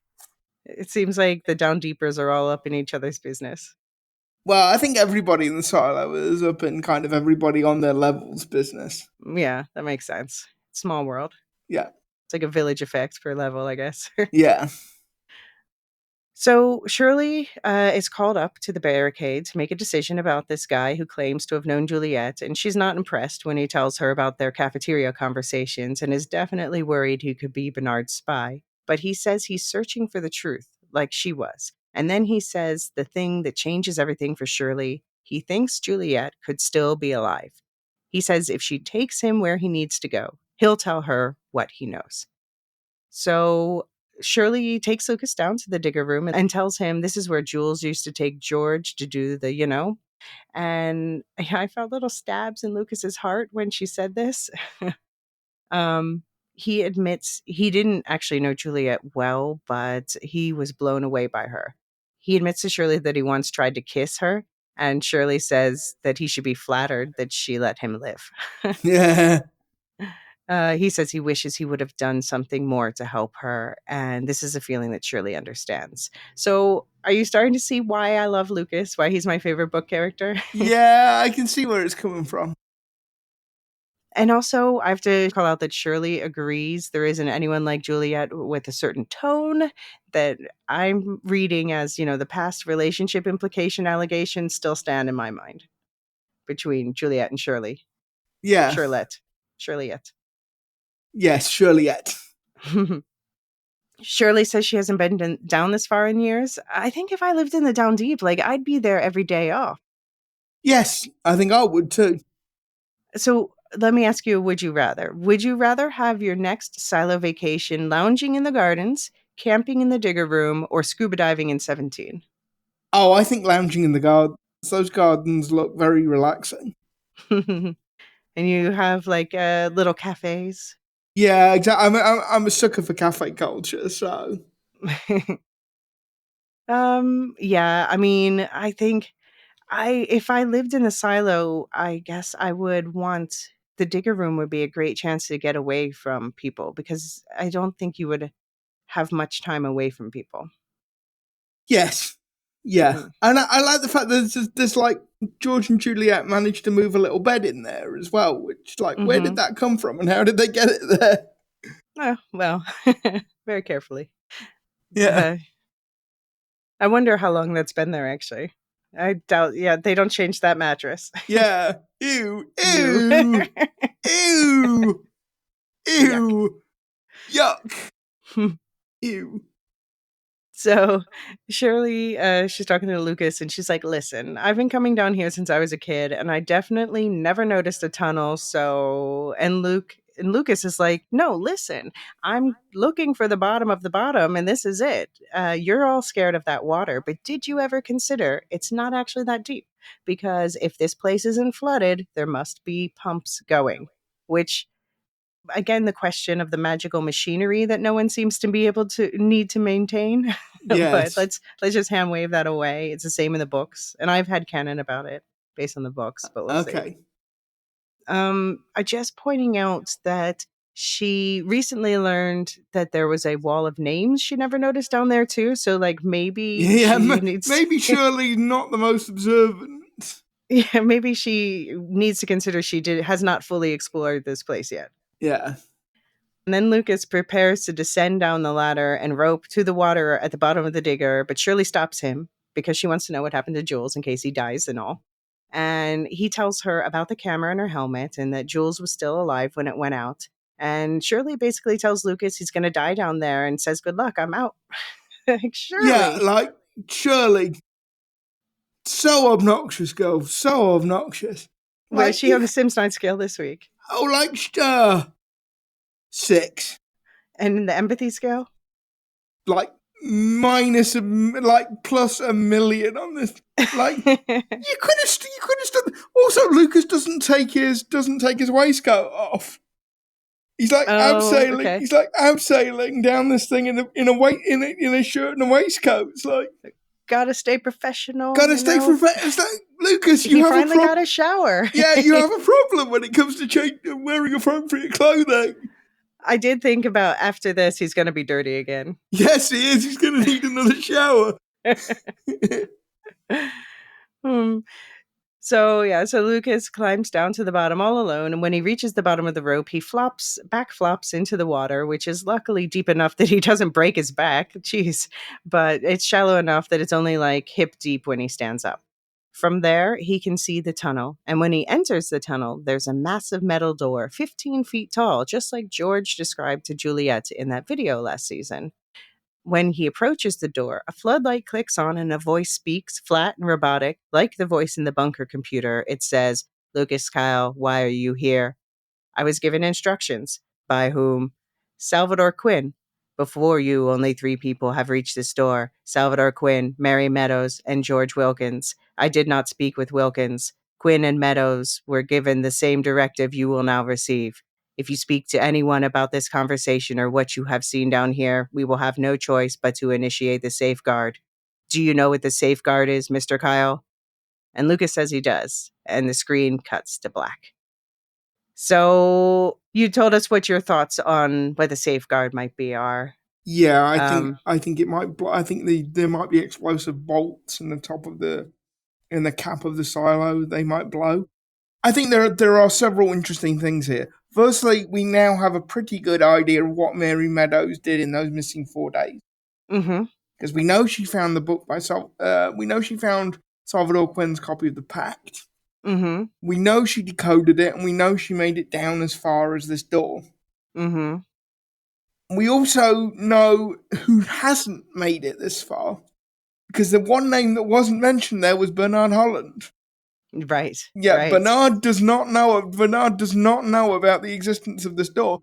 Also, but we know that also because he was surprised when he saw the tunnel on the schematics, or when Juliet brought it up last season too. Yeah, so this is going to be the transitional moment where Lucas knows more about the silo than Bernard does. It was always going to happen. It was always going to happen. But what I think is really interesting is he didn't speak to George Wilkins.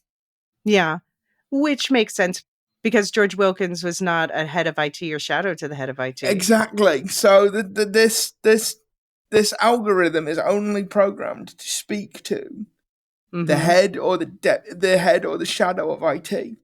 But what I was also wondering is, would the algorithm have been able to access the cameras that were still working when George Wilkins made his way down here? And would the algorithm have been able to work out that he hadn't decoded Salvador Quinn's code? That he'd just like stumbled across the door rather than solved the mystery? But it's not the algorithm. You think the algorithm set up Salvador Quinn's mystery? No, I think that Salvador Quinn did it in order to hide it from the algorithm. So the No. algorithm doesn't know any of them solved this code. No. What I'm saying is that may well be true, but let's assume for a second that the algorithm can access the cameras. Mm-hmm. Yeah, I'm sure. They would. Does that mean that the algorithm knows that George Wilkins didn't come across the door because he'd worked something out? He just came across the door because he came across the door, and is that why it refused to speak to him? I think it refuses to speak to him because he's not authorized to have that information. Okay, so it's just that it's the head of IT in the shadow. Okay. Yeah. These are the two people who are allowed to know these things. And then after that, so didn't speak to George, but shortly after that, George was arrested and died. Yes, so whatever the algorithm is about to tell Lucas is pretty mind-blowing, because Salvador Quinn went and wrote about it in code. Mary Meadows quit as IT Shadow and, spent the last 20 years battling alcoholism. Mm-hmm. So what is this going to do to Lucas? Yeah. It's interesting, the voice. So this word safeguard, the voice seems to expect Lucas to know what it is, and Lucas says that he does. So Bernard either told him off screen or he found it in that code. Yeah, does Bernard know what the safeguard is? I can't answer that question without. I don't know if they've changed things from the books. I do know the book answer to that question. Okay. I feel at these points I feel like I'm your shadow. Well, I can't. Yeah, I'm not. Yeah. No. But you will. I'm assuming next episode we'll get answers to most of these questions. Okay. And we're gonna get a big fat tease for. I think pretty sure I know what the big fat tease is gonna be for season 3, and I think it's gonna be. There was that one prediction that I still haven't been able to say. Yeah. I think it's gonna be that. Okay. So this does also explain why George said last season, the water isn't a problem. Yeah, because he'd worked out that it was only a couple of feet deep. Yeah, and he'd been down there. I do wonder though I can believe George might be able to get back up. Juliet would definitely be able to get back up. How are Lucas and Meadows getting back up? Good question. But of course we don't know what's on the other side of that door. No, I don't. I had assumed it would not open, but we'll see. Okay. We'll see. Maybe it will. It's interesting, though, that they said that the algorithm, as it again was identified in the closed captions, the algorithm said, "We have no choice." What do you think about that? He said, "We will have no choice but to implement the safeguard, initiate the safeguard."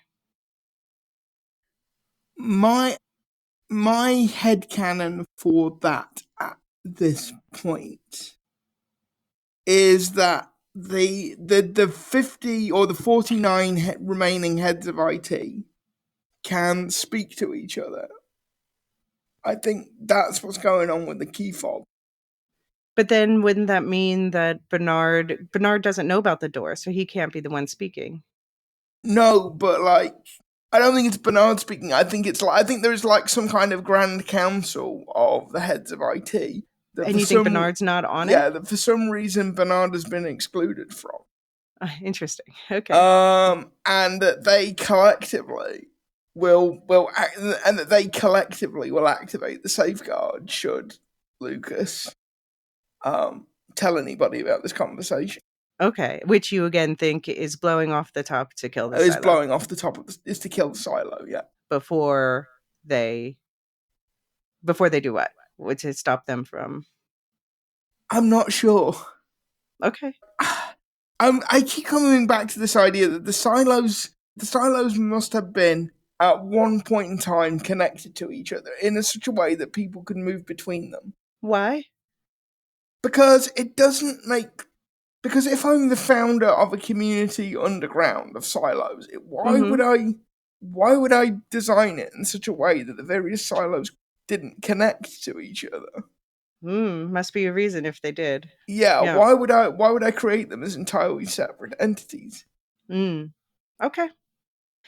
Okay. Yeah. Well, so I'm sorry. I'm to be cryptic. These are we're coming up on questions that are like are the heart and soul of the second book Shift. Okay. So I do think I know a lot of these answers. Like the safeguard, like I said, it's not in the book. I would say if we are going to cover what it is when it comes up in the books and what that might mean for the season finale and seasons 3 and 4. But if you're not in the book club, yeah, just turn to the second book Shift for clues. Maybe start looking up the word safe and see where that takes you. Okay. Oh, I'm so... You've teased me now, Elysia. You teased me. I've got to go away and watch the last episode this afternoon after we finish recording. I'm so excited. Any final thoughts on this episode? I think I said this at the beginning, but just like props to Avi Nash, because like Lukas is obviously not a main character in this show. He's very much a tertiary character, but well, that doesn't have to stay the same. I mean, I think it's changed. Yeah, I think it's changing. And he doesn't have a lot of time on screen this episode, but I think he gives Lukas real depth, and you really feel like you know the character much better at the end of this episode than you did at the start. A lot of that's down to the script, but I think a lot of that's down to the way Avi Nash delivers the script as well. And I love the expression on his face at the end when the light pops on. He's kind of looking up at it like voice of God. It's like it's just the right combination of shock, awe, and yes, I was right. Yeah. I decoded the code correctly. Yeah, I did the thing and now I'm getting answers. Yes. Yeah. What are your hopes for the finale? I'm not going to say... I don't really have hopes in terms of like the plot. I just hope the finale is really focused. I want to know how the rebellion in Silo 18 plays out, and I want to know what's going on with Lukas. And like, if I don't see Juliet or any of the people in Silo 17 in next episode, I won't be disappointed. Okay. Like, I really want them to get into the guts, like the minutiae of what's going on in Silo 18. And I want to know Yeah, sorry, but I have to completely disagree, but keep going. Yeah, and I want to know in some depth, like, what the safeguard is and what the algorithm is and where this is all going. Yeah.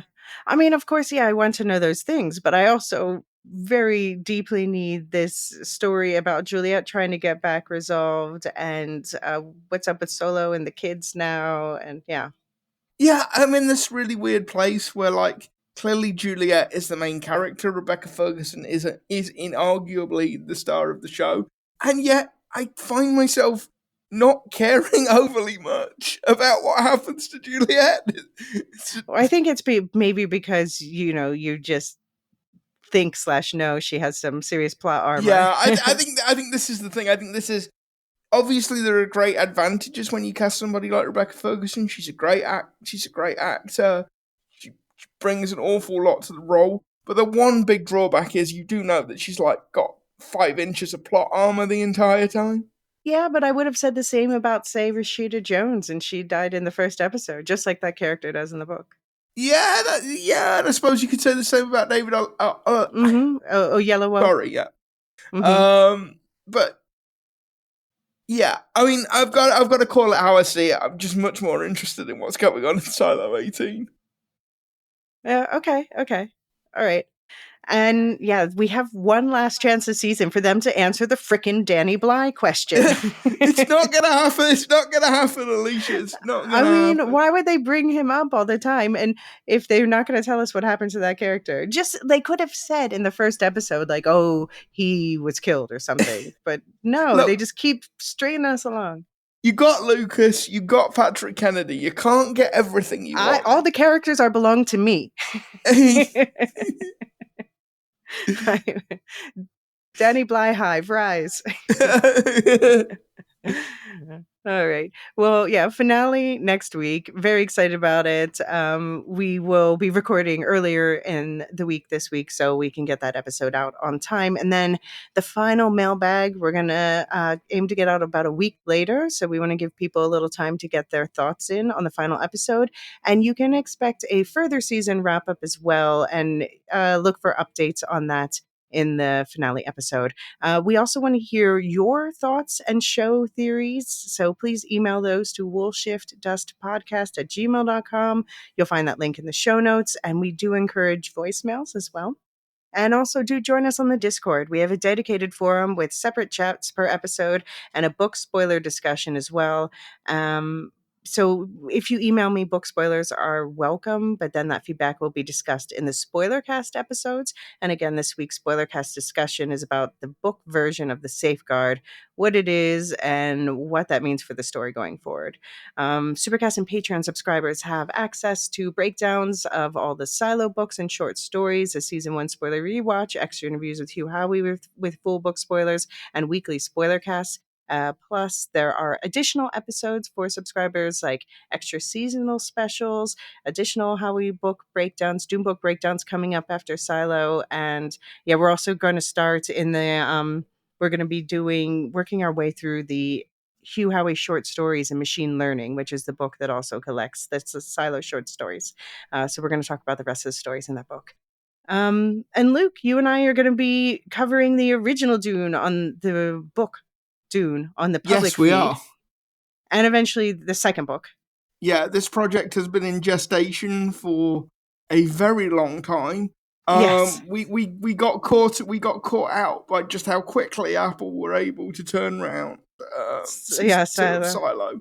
Plus, I lost my hearing for a few months. There was that whole thing. Yeah, there was that whole thing as well. So yeah, apologies, listeners, if we've been keeping you on tenterhooks for literally months with this, but it is coming. But Dune Fever is, I feel like, at a fever pitch now. So hopefully, yes. Yeah. Have you watched any of the Prophecy? That's what I've got nothing to do this afternoon. That was what I was planning to do after we finished recording, actually. Okay. All right. After you watch the finale of this. Yes. But yeah, so in this public feed, how it's going to work is we're doing the first book breakdown in ridiculously small pieces. No, not really. We're doing it in 5 parts because we split the first part in half because it's just such a lore drop, and we want to make sure that we're like getting people settled in the world before we plow forward in the story. And then we're doing a book, the other 2 books, 1 episode each. And we've got that final episode that's ranking what everybody said were the most memorable moments of the books. And then we're going to be working through the various adaptations. So first thing you're going to see in the feed in a day or so is a re-release with a new introduction of our Dune series, where it's going to give all of that background and the background of Frank Herbert and where this whole book came from. Meanwhile, though, in the book club, what we're going to be doing is covering the prequels that are set 10,000 years before the original Dune and 100 or so years before the Dune Prophecy TV show. And we're going to be starting at the beginning chronologically with the Hunting Harkonnen short story from the Tales of Dune Extended Edition collection. And then that's going to be followed by the first novel of the Legends of Dune trilogy, the Butlerian Jihad. And it's going to be a different format that we're experimenting with. So I'll talk more about that next week. And I want to welcome new Silazans: Leslie M., Justin T., Robert G., Katrina R., Kelsey M., and Naomi K. thank you so much for supporting this endeavor. You're helping me and Luke to keep these podcasts going.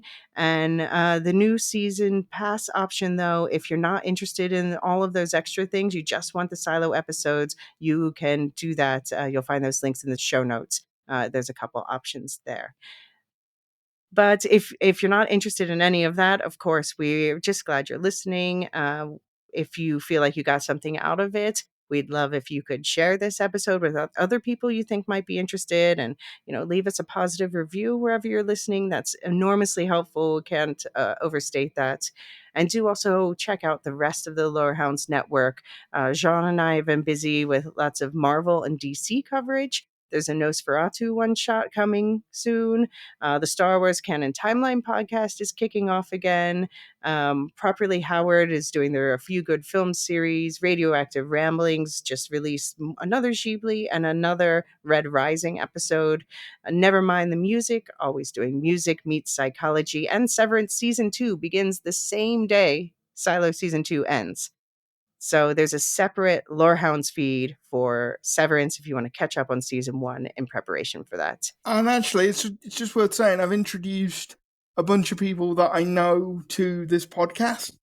And the amount of people that I've introduced to this podcast going, is somebody doing a Severance podcast? Is somebody doing a Severance podcast? Are you doing a Severance podcast? Well, no, I'm not doing a Severance podcast, but somebody is. And Yes. Rest assured, I will introduce them to the Severance podcast as well. Yes, that's David, John, Anthony, and Steve from the Lorehounds and Properly Howard podcast. So you're going to get some really fun and funny insights. Okay.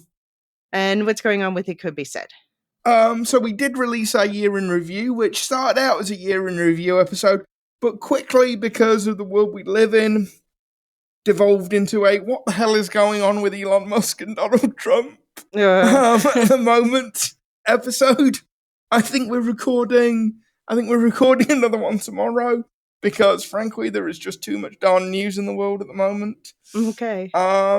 So yeah, that was released, I think, on Wednesday. So if you haven't got it in your feed yet, please feel free to at me at Blue Sky, and we'll see what's going on. Okay. All right. And any final thoughts before we go? I want Knox and I want Shirley to survive the season, just to break up the couples must die theme. I want to know what on earth could have driven Salvador Quinn to write it all down in code, and Mary Meadows to alcoholism. I want Bernard to get his comeuppance.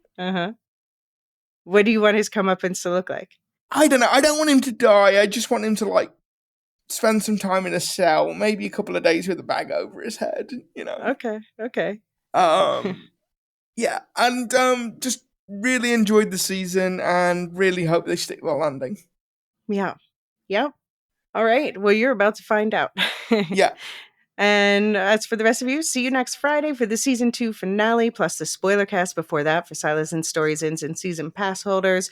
And until then, we'll just be downstairs talking to the nice robo-voice smart door while we wait.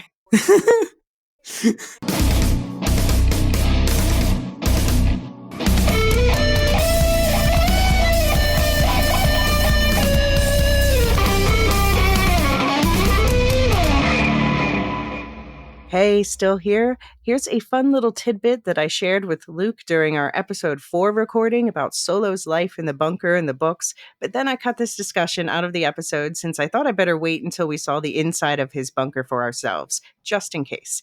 Now that we have seen the inside and know for sure they're not holding back on this little surprise for the show, you can know about Book Solo's pooping habits. I guess I can say this because I didn't think they were going to go this way in the show, but we've already seen the server room in the books. Solo, for a while before he figures out a better way, he ends up pooping around the server room. So when Juliet comes in, there's piles of poo. But yeah, they've obviously gone a different way in the show, and I expected that. Oh, at least tell me he puts in a little plastic bag or something. No. Where's the plastic bags coming from? Solo! He figures something out later. Okay. And then later, we also had this exchange. I mean, so if he has not been out of there, of the vault, then he hasn't been entering the code because he wouldn't need to, and that would No. make sense to forget it. But if he does have the physical memory of it, that kind of implies that maybe he has been going out time to time. Like I say, I think he would have to. He would just that space is not large enough to contain everything you would need. Well, we don't know what all's in the space. It's true. And we do know that we saw when in the other version that there seemed to be drawers, all those things, all those like kind of steps along the Yeah, that's walls and true. stuff. They had handles in them, so they seem to be drawers. But that doesn't solve the sleeping situation or something. So I don't know. I'm waiting for a better look. Or the defecating situation, by the sounds of it. Or the defecating situation. Maybe, yeah. I might delete that part, to be honest, because maybe we'll find there's a bunch of poo in there.